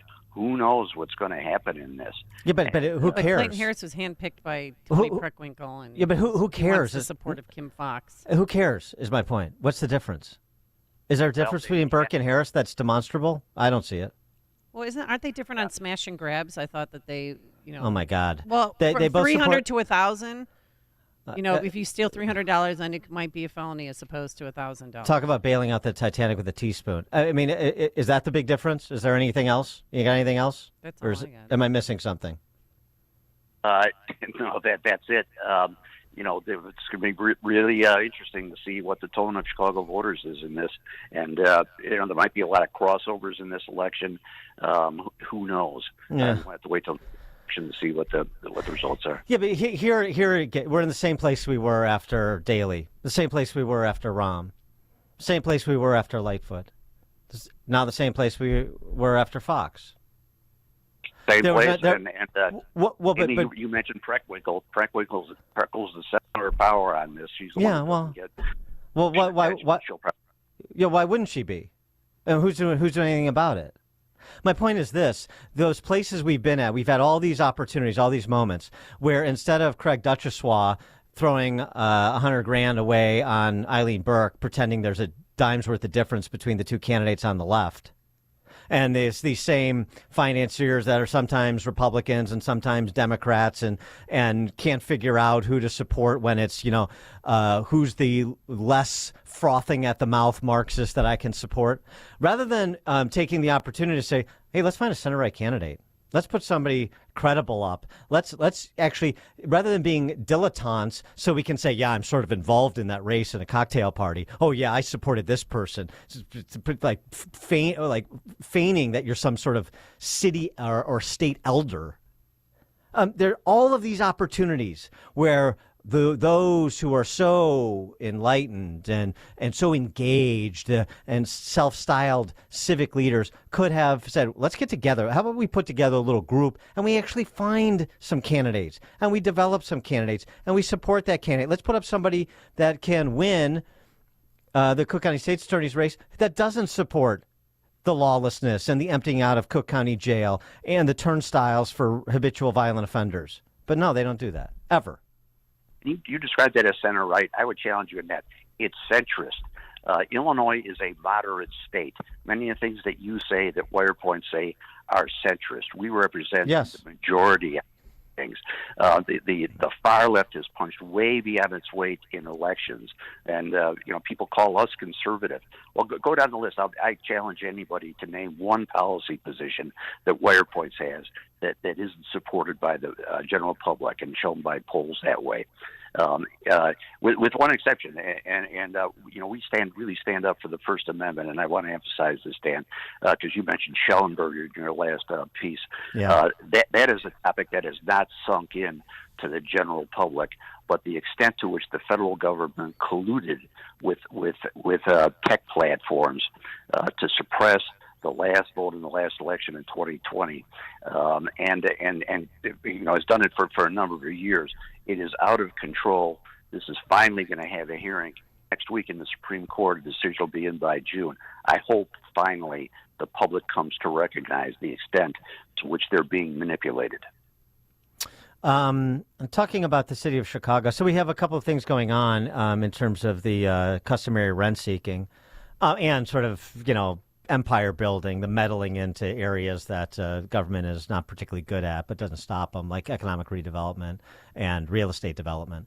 So the Reimagine LaSalle Street, that's underway. That's supposed to be $1 billion, which should probably be some multiple of that, to reimagine commercial buildings into residential buildings, maybe subsidized residential buildings in the financial district. And then you've got the push for the White Sox and the Bears to sort of combine their interests for new stadiums and speak with one voice in terms of how much they want Reinsdorf for his stadium and South Loop and the Bears for any potential stadium they would want in Chicago. Yeah, imagine that people who hate capitalists reinventing LaSalle Street. This isn't going to work. Residential. I mean, come on. There's no green space. The whole infrastructure, the things that you need for a good residential neighborhood. There's not going to be enough demand for residential in that area that's so troubled, and that's a scary problem. The doom loop we have going on with those office buildings. The Bears and the White Sox. There's a lot of money that's needed there. I tend to think they're going to end up staying where they are. You'll see the Bears playing at Soldiers Field, but we'll see if somebody puts up the huge amounts of money that's required to do this. I doubt it's going to happen. And I don't think if Reinsdorf gets what he wants, I think they're going to move to Nashville, don't you? Wouldn't want to speculate on that, but boy, you can't pay for a winning team with the kind of attendance they have at I still call it Comiskey Park, and that's a real downer for him. So I don't know what he's going to do. Yeah, well, also Nashville doesn't want the Sox; they want their own team, and Manfred has said he's going to expand the league by 2 teams before he retires in a couple of years. Nashville would be probably at the top of the list to get its own team. So don't be so sure that Jerry Reinsdorf has a soft landing with the kind of money he's asking for anywhere in particular. Speaking of big tabs, this uniparty. Susana Mendoza saying the federal government owes us $500 million for all the money we're spending on migrants. I suspect that's a drop in the bucket. I also suspect that the Biden administration couldn't care less what Susana Mendoza wants. But do we have a handle on what the spend is by state and in particular city and county government on the migrants in Chicagoland? Yeah, it's something like $150 billion a year nationally, $3 or $4 billion at least in Chicago at the run rate. We don't really know because nobody tabulates this stuff. It's an entirely false narrative to focus on the 35,000 migrants who have been bust up here from Texas. We have 500,000 or 600,000 illegals in Illinois already. That's been documented by many sources. It's not just those asylum seekers. They're coming across the border, and the other ones are the dangerous ones because they're the gotaways. They include criminals out of the jails and everything. They're not turning themselves into immigration officials to try to seek asylum. And the asylum seekers, by the way, they're almost all liars. They're trying to claim that they're political refugees, they're economic refugees, so they're properly called illegals for sure, in my opinion. But yeah, this is Mendoza picked out a very small part of that cost to quantify. She apparently is making it as part of an attempt. She went to Washington to get reimbursement from the federal government, so taking a different pocket from taxpayers. But do not rely on that number that she's got that up there. We've published on this. We've estimated the numbers, and when you figure in the allocable share of all the local expenditures and the federal government expenditures for Illinois refugees, it's in the billions. Mark Glennon, founder and executive editor of WirePoints, wirepoints.org, all things Illinois policy related. Mark, thanks for joining us. You bet. Thank you. Thank you, and he joined us on our turnkey.pro answer line. Listen to Dan and Amy on your smartphone. Download the AM 560 mobile app today at 560theanswer.com/mobile. A storm is on the horizon, and you need to keep the lights on no matter what. Your business relies on the power being on 24/7. It's the lifeblood of your data and computer systems. Weather-related outages from the power company are not acceptable. Your need for a source of power that's reliable 24/7, along with round-the-clock service that can dispatch technicians to your site immediately, is mission critical. Your business needs Charles Equipment Energy Systems on speed dial. These are the big boys, not residential virtual or solar, but reliable industrial generators for emergency backup or events. When you need more than a 100-foot extension cord plugged into a small engine generator, call Charles Equipment Energy Systems. They keep the lights on with rental generators for job sites or power outages. A storm is on the horizon. Plan ahead. Call now to prepare generators for storms and potential power outages. Call 630-834-6000, 630-834-6000, or charlesequipment.com. Guys, if you've noticed a lack of energy, motivation, and drive, it could be due to low testosterone. Schedule your health assessment with my friends at Low T Center. They now offer the convenience of monitored self-inject at-home testosterone treatments for $155 a month, cash pay, or covered by most health insurance. If you don't live near Low T Center, or you just need the convenience of at-home treatment, Low T Center makes it easy to get started. Only your first 2 visits are in person. Go to lowtcenter.com to book online. Low T Center, reinventing men's healthcare. Relief Factor, pain relief that's natural, pain relief that works, and pain relief that attacks the source of the pain. That's the experience of tens of thousands of Americans who are taking Relief Factor right now. See their incredible video endorsements at relieffactor.com and then order your 3-week quick starter pack for just $19.95. That's less than $1 a day. Find out if it can work for you like it works for me by ordering your 3-week quick starter pack today. relieffactor.com, relieffactor.com. Be the next success story. Jessica, this is the happiest day of my life. Right up there with the day I bought my RV and insured it with Progressive. Man, I love that thing. There are a million fish in the sea, which I'm reminded of every time I bring my RV to the lake, but I vow to love and cherish you just as much as I cherish campsites with full electric and water hookups. I'm so sorry.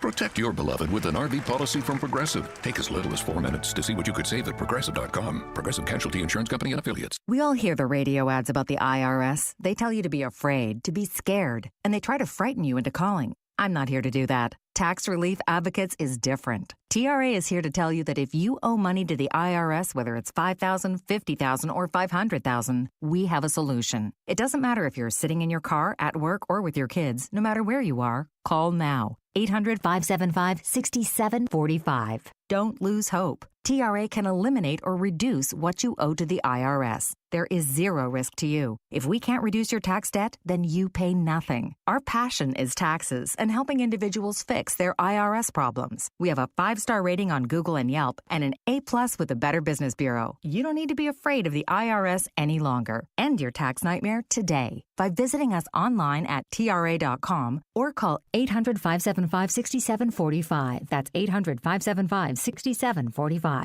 Tax Relief Advocates. Real solutions for real people. Bad decisions limit future options. Make enough bad decisions and you'll destroy your life. Listen to The Flatline with Rick Hughes this Sunday morning at 7. The Flatline describes a main line of resistance in your soul built on God's Word. Listen this Sunday for inspiration, motivation, education, all without manipulation. That's The Flatline with Rick Hughes this Sunday morning at 7 on AM 560. The Answer. AM 560. The Answer.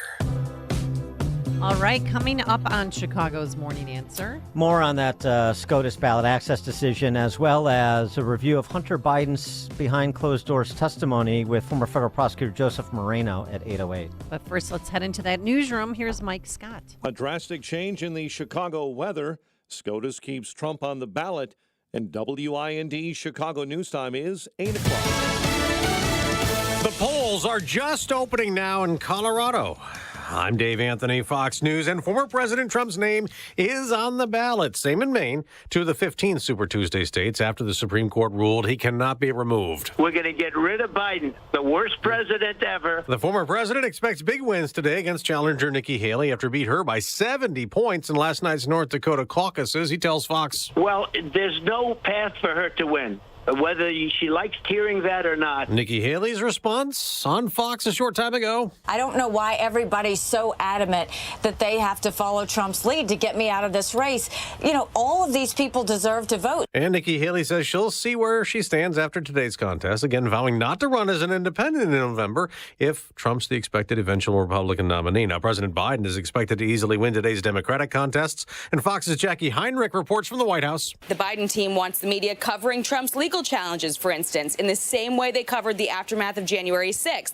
And Biden frequently hits Trump on being a loser, which has reportedly gotten under his skin, repeating this line again in a rare interview with The New Yorker. It says, quote, Trump lost 60 court cases, 60. The legal path just took him back to the truth that I won the election and he was a loser. Today, the president is expected to tout a new so-called strike force, trying to lower what he claims are unfair prices on everything from groceries to health care, as the Biden administration proposes a regulation to cap credit card late payment fees at $8. Most cards now charge around $32.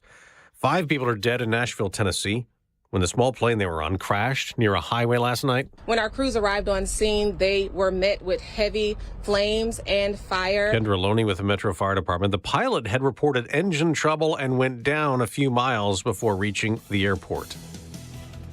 America's listening to Fox News. 8:02 on AM 560, The Answer, and good morning. I'm Mike Scott. The investigation into a deadly shooting during a criminal street riot in the South Loop Saturday continues. Meantime, a 14-year-old boy who was taken into custody shortly after the incident has been released without being charged. Family members met with reporters yesterday. You can see she's going through a lot this weekend. You know, we had got the call, and that's a call that no parent won't, no loved one won't. And Jeremy, you know, he was a decent dude. You know, he wasn't in no criminal affairs, no records.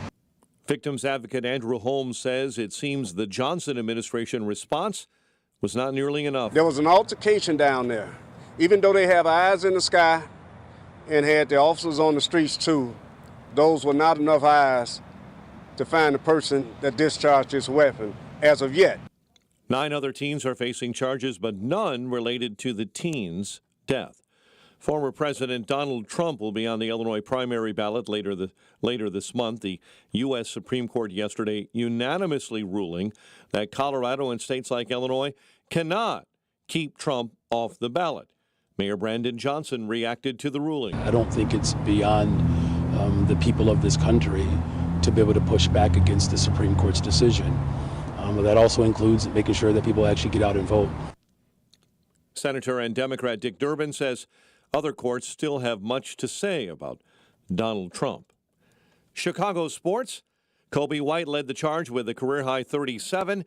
Bulls beat the Kings 113-109. Blackhawks on a 7-game losing skid, falling to Colorado 5-0. Spring baseball, White Sox a strong win over the Diamondbacks 5-2. Cubs lost to the Padres 2-1. The news, a service of the AM 560 Advantage, where membership has its privileges. Join today at 560theanswer.com/join. AM 560 news time is 8:04. Time for the AM 560 Business Beat, a service of Signature Bank. Visit signaturebank.bank for all your commercial banking needs. Now the latest from the Fox Business Network. I'm Liz Clayman, and this is the Fox Business Report. Stocks could be under more pressure on Wall Street when trading begins after losses to kick off the week. Some investors are looking to the European Central Bank's upcoming monetary policy meeting in Frankfurt this week for signs of the bank's intentions. A report says a left-wing extremist group is claiming responsibility for suspected arson near a Tesla factory in Germany. That fire near the Berlin factory halted production and knocked out power to the area. And a coalition of labor unions is ending its boardroom fight at Starbucks after the coffee chain last week agreed to work toward reaching labor agreements. This according to Reuters, citing 2 sources. The Strategic Organizing Center, that's a coalition of North American labor unions, is withdrawing its 3 director candidates to the coffee chain's 11-member board. That's your Fox Business Report. I'm Lillian Wu, invested in you. AM 560 news time is 8:05. A check of traffic and weather on the way next on AM 560. November 2nd, 2020, marked the 100th anniversary of the first commercial radio broadcast. We're still here, and we're bigger and better than ever. You can still listen to us over this great radio station, but now there are no limitations. Your smartphone is now your smart radio. Listen to us online on the app, tunein.com, iHeartRadio, and Odyssey.com. Your smart speaker can find us too. With radio, there is no separation anxiety. We're always on. AM 560, The Answer. The words you are about to hear are taken from letters sent in by members of the Trinity Debt Management Program. Dear Trinity, today I'm making my final credit card payment. Before I came to you, I was in a constant state of anxiety and panic, but now there is hope for my family's financial future. Working with Trinity made me understand that I'm not alone. You really do help people. Your kindness will never be forgotten. Without Trinity's support, I would not have achieved my lifelong goal of becoming debt-free. We saved a lot on interest and penalties, of course, but the reward was the gift of human kindness. Trinity has carried me through a very difficult time in my life. You're amazing. I used to feel so anxious and hopeless. Now I feel grace and peace. God bless Trinity as you continue to help others become debt-free. If credit card debt has you down, call Trinity at 1-800-990-6976. That's 1-800-990-6976. In the midst of finishing up a so-so 2023, Bob wondered where the sales were. He lost 2 long-term clients, and his back-end operations were slowing down production. His family business had always been successful, but now their outdated processes were holding back the growth. Bob knew he needed to embrace technology and upgrade their systems. He never thought he'd be stuck in the Stone Age. That's when he discovered Turnkey, who helped bring his business current. Now, Bob has a new e-commerce capability, a cutting-edge marketing plan, and a real growth strategy. With Turnkey's help, he's developed a new vision for what's possible, a plan for the future, and a small business partner to help him get things done. If you need a partner to help you with a fresh perspective for 2024, or if you feel like you're falling behind, Turnkey believes that every business has the opportunity to stay current and competitive. Turnkey's here to provide you with the solutions, guidance, and support that you need to conquer your business and IT challenges. Start a conversation today. Visit turnkey.pro. That's turnkey.pro. Pure Talk believes in American values and that free should mean exactly that, free. Well, switch to Pure Talk today and you'll get a free Samsung 5G smartphone. Now, qualifying plans start at just $35 a month for unlimited talk, text, 15 gigs of data, and, of course, mobile hotspot. Just dial pound 250, say the keyword Pure Talk, claim your eligibility for your free brand new Samsung 5G smartphone. Start saving on wireless today and switch to my cell phone company, Pure Talk. Hi, this is Scott Trout of Cordell & Cordell. If you're a dad who is facing divorce, there are extra layers of stress that may include stereotypes and assumptions. No 2 situations are the same. Our legal experience and dedication prepare us for whatever legal challenges we face together. You need a partner you can count on. For more than 30 years, Cordell & Cordell has represented men in divorce. Schedule an appointment with one of Cordell & Cordell's Springfield area attorneys. 2815 Old Jacksonville Road, Suite 103, Springfield, Illinois, 62704. 8:09, let's get an update on the roads. Team Hochberg Traffic Center time. Heavy delays on the inbound Edens. Much of that on the outbound side due to an earlier accident. Inbound 45 to the junction. Outbound heading out 70 minutes to Lake Cook Road right now. Again, all due to an earlier accident. Inbound Kennedy is at 1 hour from O'Hare into the Burns Circle interchange. Accident right-hand shoulder on the outbound Ike between 9th Avenue and North Avenue. Chicago's Morning Answer with Dan and Amy continues next. AM 560 Weather Center forecast with Rose Tamburino. A touch of rain this morning, breezy, and then a mix of sun and clouds this afternoon, the high 47. Becoming cloudy tonight, going down to 37. Tomorrow's a partly sunny, breezy day with a high 51. I'm forecaster Rose Tamburino on AM 560. The Answer. Light rain and 41 at O'Hare. Your next news update is at 8:30. Chicago's Morning Answer continues next on AM 560. The Answer. Now, from the Signature Bank Studios, This is Chicago's Morning Answer with Dan Proft and Amy Jacobson. This is Chicago's Morning Answer with Dan Proft and Amy Jacobson on AM 560. The Answer.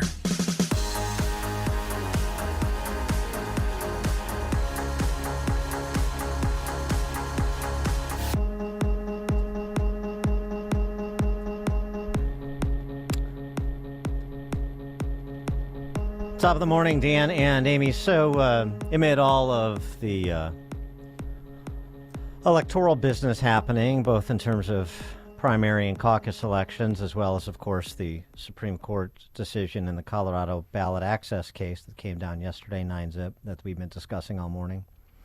What's gotten lost a bit is the impeachment inquiry into Biden Incorporated, the big guy, Mr. 10%, President Biden.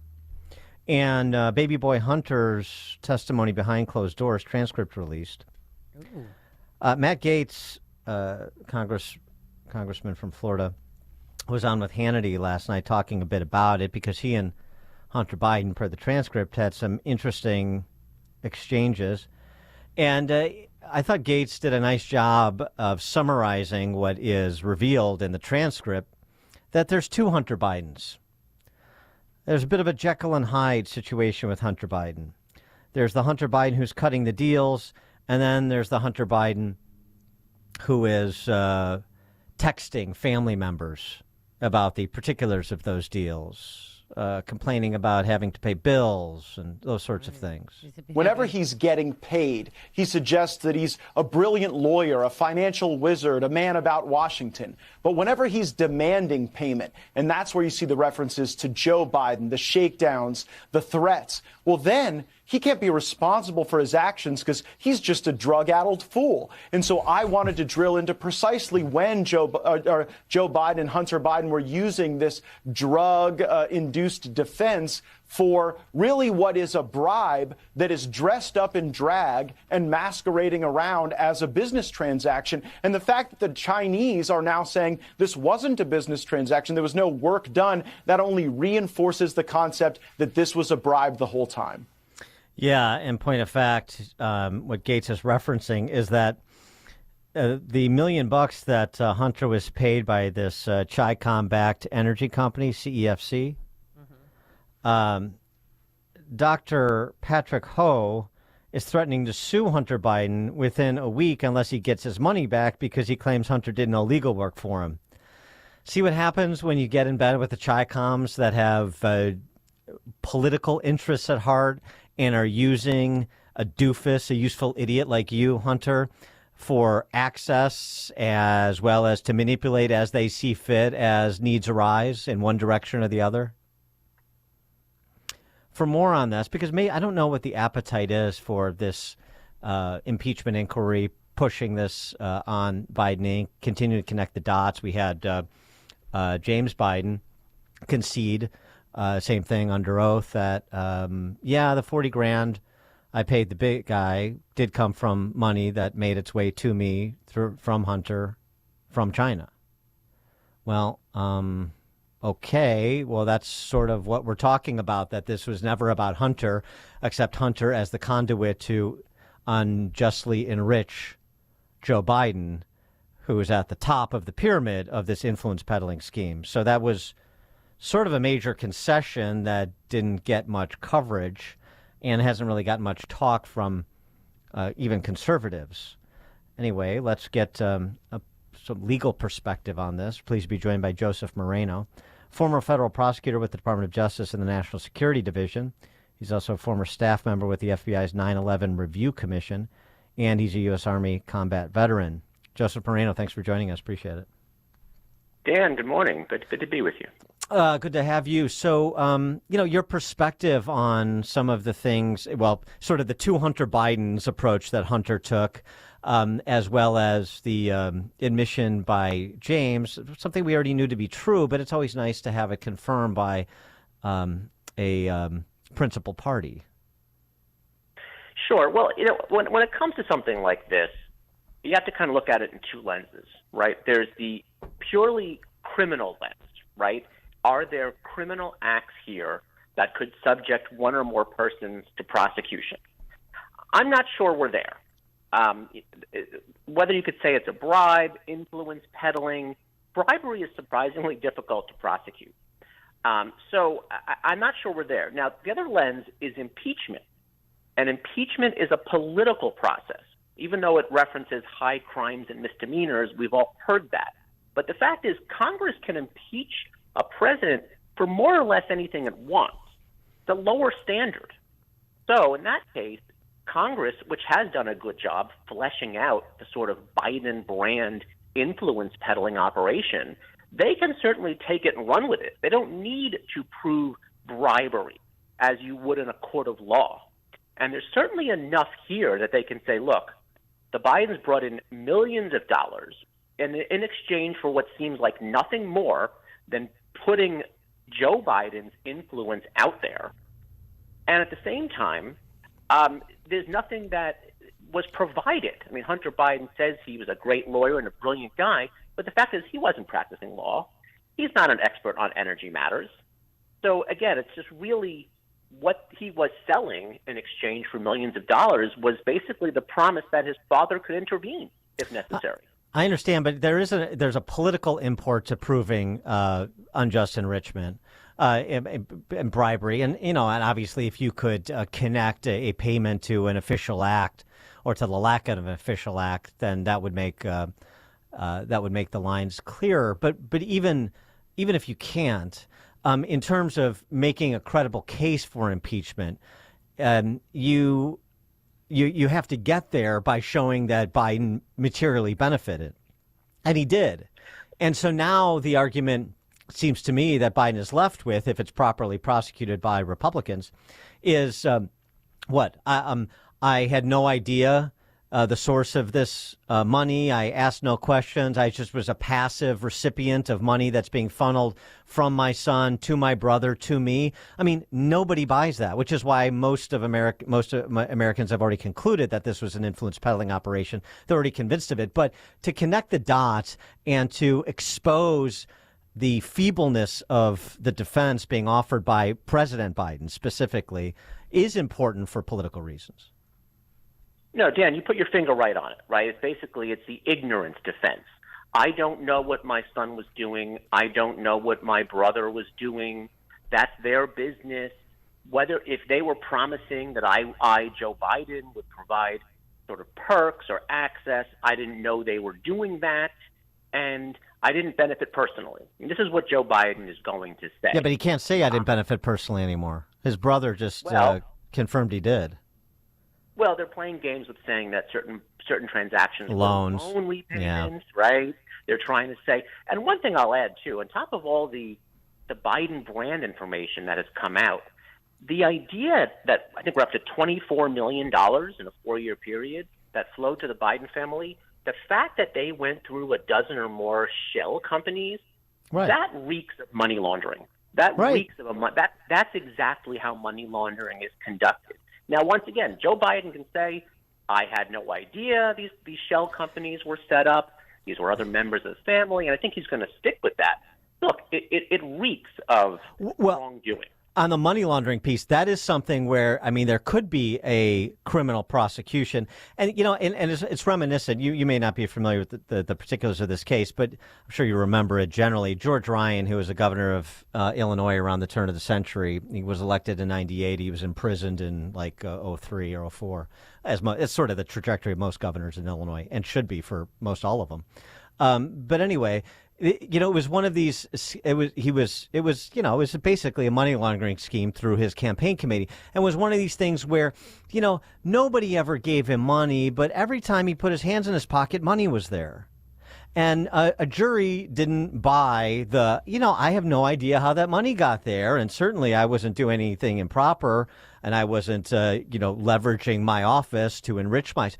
But nobody believed that because it's not credible. And what you're talking about with the shell companies and what we know from the flow of money through Biden family members, and he's the frickin' vice president of the United States. Now the president of the United States, it's like the reasonable man standard. I mean, come on. There is no way that if you can put together a strong circumstantial case, which I think we're pretty close to, even if you say we're not there yet, that this guy could go down, the family could go down for violation of federal money laundering laws.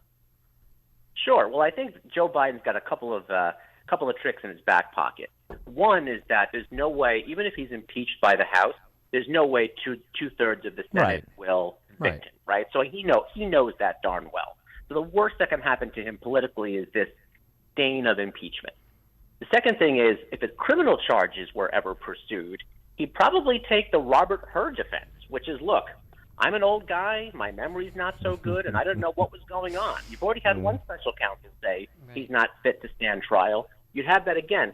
The third one would be any charges would undoubtedly be federal, and as long as he's in office, he can basically shut down any kind of prosecution or even pardon himself. No, I'm talking prospectively if he was out of office and there were new U.S. attorneys appointed by a newly minted President Trump, and then you got a different ballgame. Well, true, except you have to think about the statute of limitations. Right. Mm-hmm. Right. Most statute of limitations are 5 years. And so you might be getting to the point where the transactions are so old by the time a subsequent president comes in that they're not prosecutable. Now, we have to look real carefully.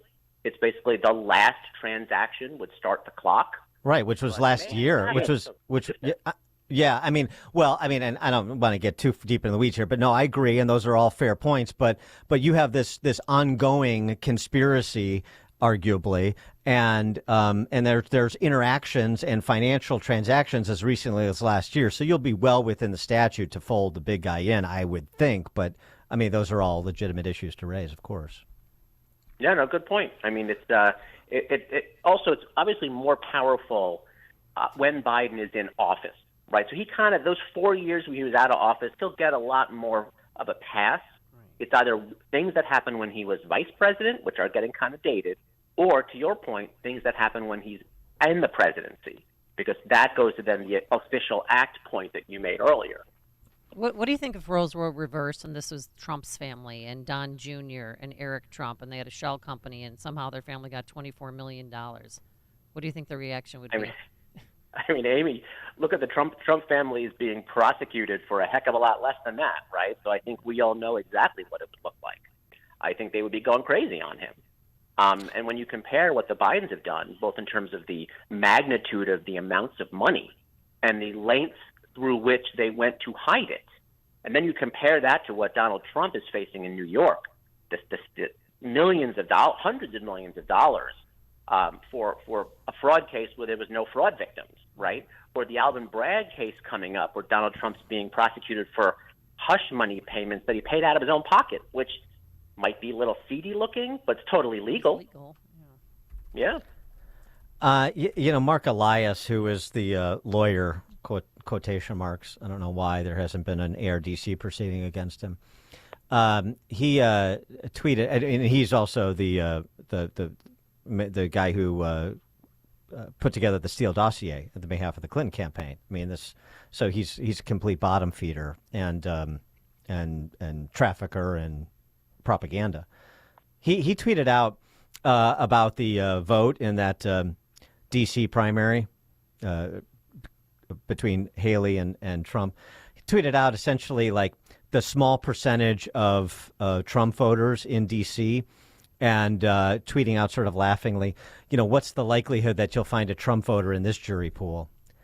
And, the attitude of somebody who's an officer of the court to say something like that, like we've got this thing sewn up if he goes to trial in D.C. because of the political demographics of D.C., and then you're part of the group that's saving our democracy. You're part of the group that wants to make sure people have faith in the justice system. And you're saying because we have people who have my party affiliation, they'll do whatever we want.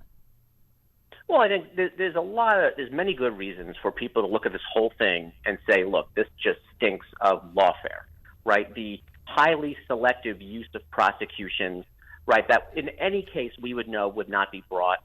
The fact that all of these prosecutions are being brought by elected Democrats, and the fact that they're being brought in very, very selective jurisdictions which will be hostile to Donald Trump, whether it's in New York or whether it's in Fulton County or whether it's here in Washington, D.C. And I think when you look at the totality of that, I think it's very hard to walk away and say, I believe the legal system is being used appropriately here. I think it seems like they're throwing everything at the wall to see what sticks. And I think yesterday's victory for Donald Trump shows that a lot of this is just really desperate. I mean, that 14th Amendment case never had a chance of succeeding, and yet Colorado brought it. Joseph Moreno, former federal prosecutor with the DOJ and the National Security Division, former staff member with the FBI's 9/11 Review Commission, and a U.S. Army combat veteran. Joseph Moreno, thank you for joining us. Appreciate it. Dan, it's always a pleasure. Thank you. And he joined us on our turnkey.pro answer line. It's what Chicago is talking about. It's Chicago's Morning Answer with Dan and Amy on AM 560. The Answer. The following is a paid political announcement. Hi, I'm Susan Hathaway Altman, a conservative leader running for Congress in the 11th District. I have the heart to fight for you and an America where citizens are first and individual rights and freedoms are upheld. My common sense, practical approach comes from 30 years as a prominent corporate business leader. And as a catalyst for Congress to work together, I'll tackle inflation, border crisis, safety issues, academic excellence, and more. Go to SusanForCongress.com. Early voting open now. I'm Susan Hathaway Altman, and I approve this message. Paid for by the Susan for Congress Committee. You know, I always see people playing pickleball with knee braces on, elbow braces. Sometimes I see the scars on top of their kneecaps, and I always ask, did you think about an alternative before you went under the knife? And most of them say no, because they didn't know that there was an alternative, but there is. So let me introduce you to QC Kinetics. It's the nation's leader in regenerative medicine. I'm talking lasting joint pain relief with no surgery, no drugs, no downtime. In fact, QC Kinetics is literally transforming lives. Their advanced treatments harness your own body's ability to restore and repair damaged joint tissue. Pro athletes, folks, have been doing this for decades, but now this life-changing treatment is available for you, so you can walk and run, climb stairs, play pickleball, play golf, and move again pain-free. No pills, no risky surgery. This is an all-natural solution. QC Kinetics has tens of thousands of satisfied patients who've reclaimed their mobility. So take action now and live your best life this spring and summer. And it's a great use of your tax refund check, by the way. Call QC Kinetics for a free consultation, 312-809-5955. That's 312-809-5955, 312-809-5955. Everyone knows that crime is on the rise. It's imperative that law enforcement agents have the information they need to keep citizens safe and protect themselves as well. If you are a sworn law enforcement agent certified in the state of Illinois and working for an agency in Illinois, you might be interested in this announcement. Would you like to have an on-the-job decision-making tool at your fingertips? Law enforcement agency data systems information is available to you at an affordable price when you use the Illinois Public Safety Agency Network products, Bullet or Mini Bullet. Your Android or Apple-based handheld mobile device, phone or tablet can receive this data. In addition, your desktop or laptop can also receive this information via the internet. Just call the Illinois Public Safety Agency Network at 773-693-3000 or visit ipsan.org and pilot Bullet or Mini Bullet. That's 773-693-3000 or visit ipsan.org.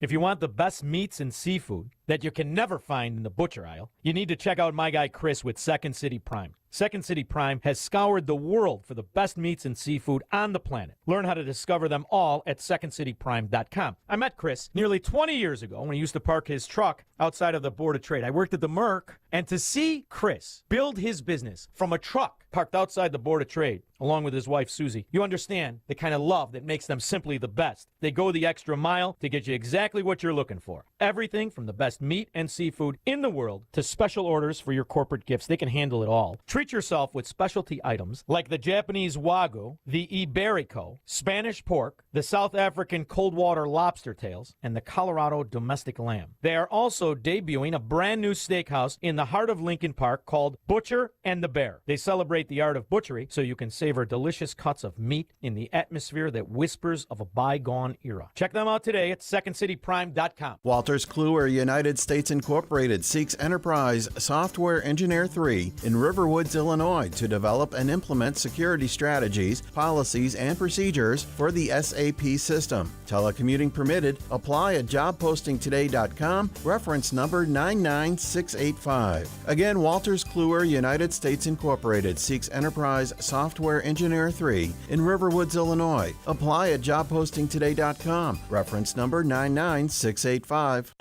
In search of the perfect cut for your lawn? Join the pursuit by choosing from a full line of Steel mowers. From gas and battery options to zero turns and push mowers, Steel offers a wide range of mowing solutions for homeowners and professionals. Right now, get 0% financing on your purchase with a Steel zero-turn mower. Real Steel. Find yours at steelusa.com/mowers. Available at select dealers. Financing available on qualifying purchases and subject to credit approval. See dealer for details. AM 560, The Answer.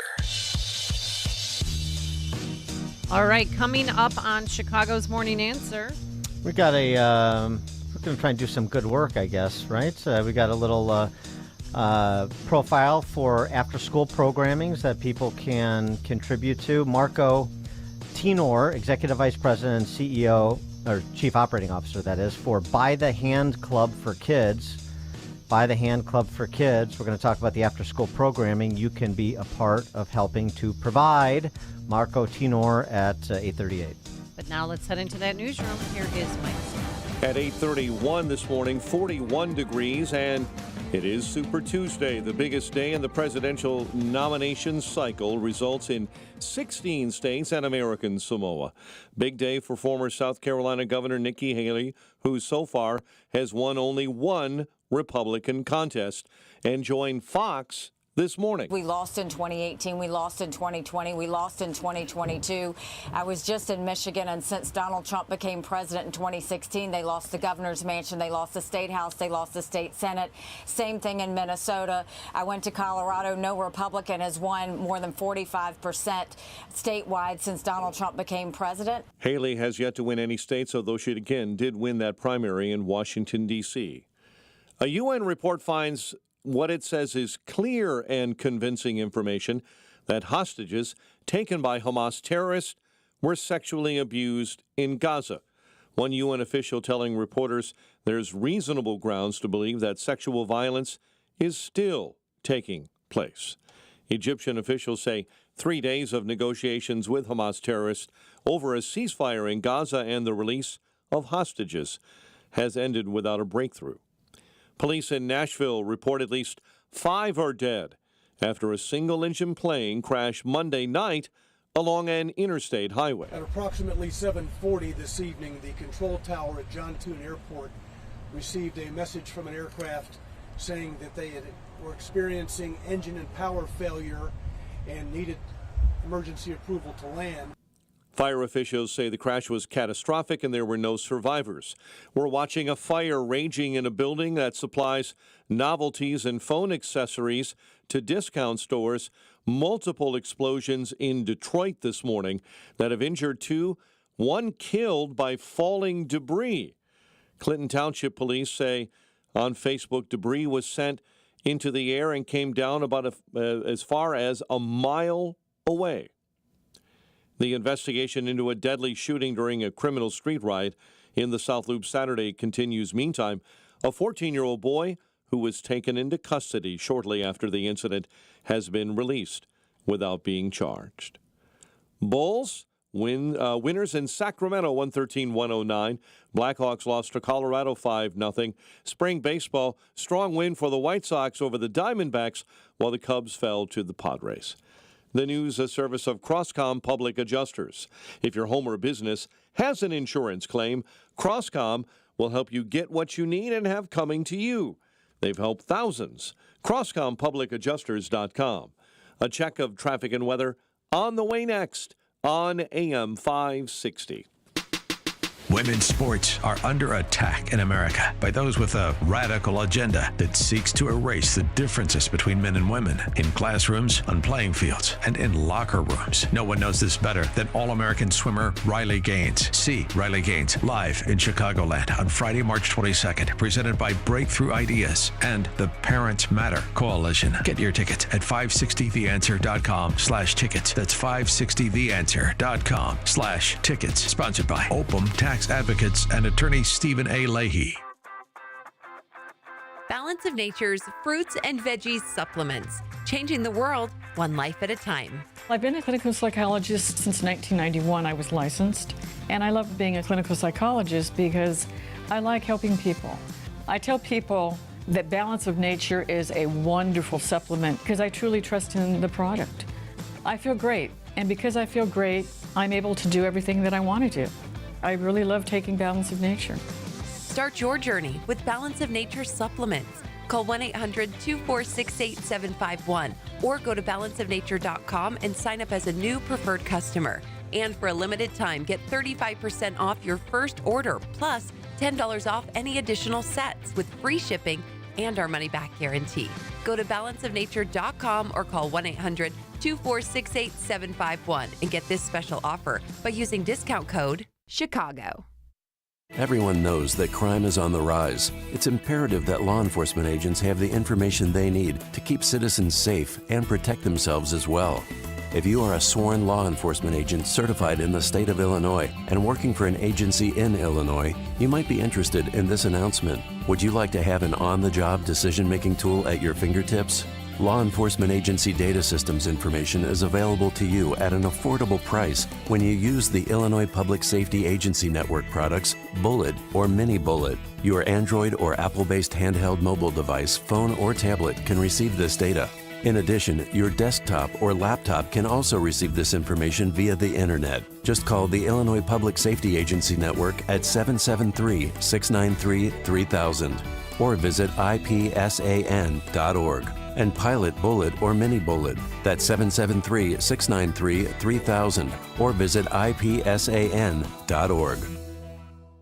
Oil investments involve a high degree of risk and actual results may vary. Oil and natural gas keep going up as the Russia conflict escalates. Get in on the next major oil boom now and help the U.S. with your patriotic investment that can potentially pay you monthly income for up to 20 or more years.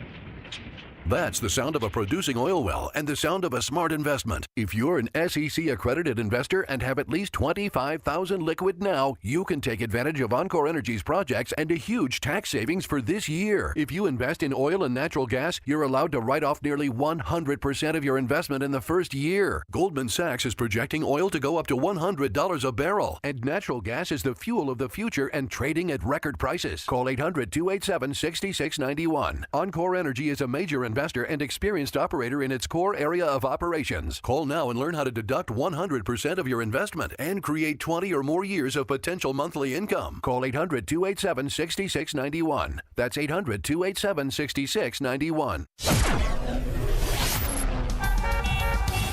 8:38, let's get an update on the roads, a service of expresspros.com, helping you hire for contract or full-time jobs. Forget about posting jobs, sifting through resumes and interviews with unqualified applicants. Go to expresspros.com to find the location near you. Eden's right now 33 in from Lake Cook Road. Back outbound right now is running at just about 35 minutes to Lake Cook Road. Accident left shoulder inbound Kennedy right at Nagel, 75 minutes from O'Hare into the Burns Circle interchange. Brake lights all over the Stevenson, but between First Avenue and the Dan Ryan, especially heavy, and 68 minutes into DuSable Lakeshore Drive. Chicago's Morning Answer with Dan and Amy continues next. AM 560 Weather Center forecast. Morning rain giving way to clouds for the midday and a little bit of afternoon sun. High 47. Cloudy and 37 overnight. Light rain and 41 officially at O'Hare. Your next news update is at 9. Chicago's Morning Answer continues next on AM 560, The Answer. Now, from the Signature Bank Studios, America First with Sebastian Gorka. Weekday afternoons at 3 on AM 560. The Answer. Top of the morning, Dan and Amy. What to do about those kids being silly on the streets of Chicago, like at Roosevelt and Canal this weekend, where a 17-year-old was murdered. Yeah, and a 15-year-old was shot in the leg, and a 14-year-old that they took into custody right away, where all the witnesses said he's the shooter. They let him go last night. Well, maybe he's not the shooter. I don't know. Yeah, I don't know. Well, we'll BLM see. Brandon says it's the violence interrupters. There's the answer. Yeah, and then, this is, he had another solution. It's a 7-second solution, so nobody blink, okay? In the event people gather and people are allowed to gather, whether it's on beaches or anywhere else, that we have the full force of government present. What does that even mean, Dan? We have the full, they can gather because they have a right to gather, but we'll have the full force of the government present. Government chaperones everywhere. There's a crowd. That's going to be difficult. That is I think there's the remedies are more fundamental, right? I mean, the violence interrupters trying to break up a fight or stop somebody from doing something stupid if they're intent on a violent act for whatever reason. That's all well and good, but then when they are intervened upon, what's the path that puts them on a place that's productive in a sustained way? Like schooling and extracurricular activities and things that may be a job if they're of a certain age, those sorts of things. Yeah, well, they were suggesting, too, yesterday that we need more 24-hour rec centers to keep kids busy. Oh, right, midnight basketball. Yeah, I've heard that before. Well, now midnight volleyball and dodgeball, and they had a whole array of things that they could do to keep them off the streets. And keep kids busy. I don't want to keep kids busy. I want to put kids on a path to productive lives. Those are not the same things. The sort of like keep them occupied. They get bored too easily, and understandably so. Where is this, put them to a place where they're going somewhere. There is something that they're intending to achieve, not just pass the time. Keep kids busy. Pass the time. No, not pass the time. Direct them somewhere. And teach them how to be good citizens. Marco Tenor is the Executive Vice President and Chief Operating Officer for By the Hand Club for Kids, which got its genesis in Cabrini Green. We've got a call to action for By the Hand Club for Kids. The call to action is to drive people to their website, bythehand.org/radio, to support the effort there. $120 gift provides after-school programming for 2 children for a day. A $40 monthly gift provides after-school programming for 8 children for a day on an annualized basis. But not all after-school programming is created equal. That's another one of those phrases that you can impute a lot, good and bad, into. So let's get some details here. Marco Tenor joins us now. Marco, thanks for being with us. Appreciate it. Thank you for having me. Appreciate it. So tell us about sort of By the Hand, what its approach is, and what the results have been. Oh, wow. Yeah. This is just an incredible ministry, incredible after-school program. Matter of fact, By the Hand is a Christ-centered after-school program, and we literally take kids by the hand and we walk with them from kindergarten through college age. We love on them. We nurture them, mind, body, and soul. And you're paired up with the Chicago Public Schools? Absolutely. And they're okay with this Christianity you speak of? Well, we are unashamed with who we are. We're Christ-centered. We were founded in 2001 by our founder and CEO, Donita Travis. And we came out of Moody Church. And she just felt led to want to bless the least of these. We literally go to the most under-resourced neighborhoods. So literally we go to Chicago Public Schools and we say, hey, who are the kids who are struggling the most in reading? Who are the kids who have the most behavioral issues? Who are the kids that are causing the most problems? Give them to us after school, and we believe by faith that God will bless them through our organization. Yeah, but so give me, you said kindergarten through college. So you get a kid in kindergarten that is already behind the 8 ball, and then what happens? Well, so our program has evolved to the point where we literally will try to address that kid's needs holistically and remove any barrier. So literally, some of our kids, they aren't doing well because they can't read. Well, some of our kids can't read because they can't see. So we offer eye appointments. We offer dental exams so that we remove cavities so that they're not in class with a toothache and they are categorized as being a behavioral issue. We have literacy programs where we try to help our kids to read better. We have sports so that we keep our kids active. We feed our kids each and every night. So our program is holistically, so literally once you get into our program, whatever need that you have that we can try to fulfill, we take it on. So how does it work? The school bell rings at 3 o'clock. Is there a bus that picks them up and takes them to a certain location? Absolutely. So we partner with the local schools in the neighborhood. We're in 6 different neighborhoods. So we will partner with about 3 to 6 schools in that particular surrounding neighborhood. And we will send buses to the school. Once again, we form an agreement and a partnership with Chicago Public Schools. They allow us to come. We go through all the protocols that we need to. And we'll literally take the bus, pick them up after school, bring them to our facility. We will have programming anywhere from around 3 to 7 at night. And then at 7 at night, we will take them home.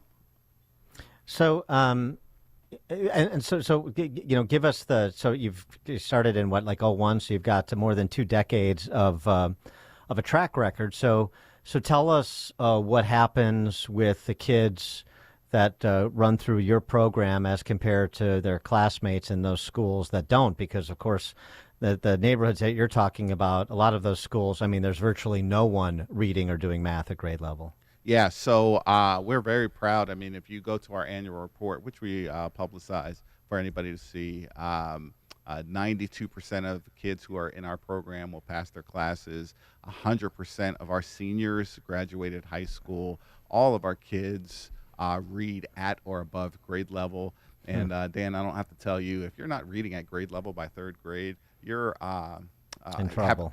You're in trouble. You have a higher risk of going to prison or just not making it. And we take a lot of pride in being a literacy program, but we also help with social emotional learning. I mean, if we have kids that have mental health or behavior issues, we literally have licensed professionals on our staff, or we partner with social workers to give social emotional learning and behavioral health as well. What's one of your best success stories? I was thinking about this this morning. It would be unfair of me to narrow it down to just one because we have so many success stories. I mean, some of our students have gone on to the armed forces. Some of our students have been successful entrepreneurs. Some of our students are married and have kids, and that's a success. Yep. But if I have to point one out, a young man by the name of Travis Smith, who I've gotten to know very well, he was in a gang, and he wanted to come to our program. And once again, Travis could tell his story way better than I can, but wanted to come to our program to go to our Christmas shopping extravaganza that we have during our Christmas season, and ended up staying in our program. And now, not only is he an educator, not only is he a father, not only is he a husband, but he's on our board of directors at this point. Yeah. So, I don't want to, create any friction between you and the Chicago Public School System, but I think the people hear this. And certainly we love the Chicago Public School System. Yeah. Okay. Well, that's that's where we part company. Yeah. But I mean, people hear this and say, well, wait a second. So, Marco and By the Hand can take kids out of these schools for 4 hours a day and produce the results that you just documented. And the Chicago Public Schools have these kids for 6 hours a day, and they're in the condition that Marco finds them when they intervene to help as many as they can. You know what I'm saying? It's like, what is it that we can't get going in Chicago Public Schools that we have going in By the Hand and some other nonprofit programs. Sure, absolutely. Well, Dan, I can't speak for the Chicago public school system. Who would want to? But I would say that we are Christ-centered, we are unapologetically Christian, and we believe in the power of prayer. I mean, what we have done in the last 20 years has been nothing short of miraculous, and we give all the glory, all the honor to God. That's the best answer I can give you. Mm-hmm. I get it. And Okay. we come out of the Moody Church, and we are considered through our 501c3 a religious institution, a religious organization. And so we pray with our staff. We pray with our students. We offer a spiritual development curriculum. We have chapel. Matter of fact, I'm a minister. Yeah. So, our staff are considered ministers, and we're very clear about who we are, and we're very proud of who we are. But you need funding, right? I mean, you need. Absolutely. Obviously, there's always a call to help others. So. Well, and it was so where are you, like, how many kids are in your charge, running through your programs at any one point in time? And, what's the maybe the short or medium term vision for how many you'd like to be able to accommodate, to get where the delta is and how what people's support would mean? Yeah, sure. Right now we're at, we serve, once again, we started with only 16 kids at one site. God has blessed us to blossom to 6 sites across the city in our most under-resourced neighborhoods. We serve now 1,800 students across the city, and we believe we can serve 2,500 students within the next couple of years. Our big, audacious goal, big, hairy, audacious goal, we want to serve 10,000 kids. We believe that every kid is precious to God, and we are positioning ourselves to be able to do so. All right. Marco Tenor is the Executive VP and COO of By the Hand Club for Kids, bythehand.org/radio, bythehand.org/radio, to make a donation to support the work that By the Hand Club is doing. And you just heard it detailed. I mean, that is like night and day versus the stories that we hear coming out of CPS. It's remarkable, actually. $120 gift provides after-school program for 2 children for a day, or a $40 a month gift provides after-school program for 8 children for a day on an annualized basis. And you heard they're at 1,800. They'd like to get to 25. They'd like to get to 10,000. And the city would be a much better place, it sounds like, if By the Hand Club for Kids was able to get to those numbers, wouldn't it? So again, bythehand.org/radio to support the work that Marco and the folks at the By the Hand Club for Kids are doing. Marco, thanks so much for joining us. Appreciate it. Thank you. Thank you so much for having us. God bless you. Connect with Dan and Amy using the AM 560 mobile app. Download it today at 560theanswer.com/mobile. Balance of Nature's fruits and veggies supplements, changing the world one life at a time. I've been a clinical psychologist since 1991. I was licensed, and I love being a clinical psychologist because I like helping people. I tell people that Balance of Nature is a wonderful supplement because I truly trust in the product. I feel great, and because I feel great, I'm able to do everything that I want to do. I really love taking Balance of Nature. Start your journey with Balance of Nature supplements. Call 1-800-246-8751 or go to balanceofnature.com and sign up as a new preferred customer. And for a limited time, get 35% off your first order, plus $10 off any additional sets with free shipping and our money-back guarantee.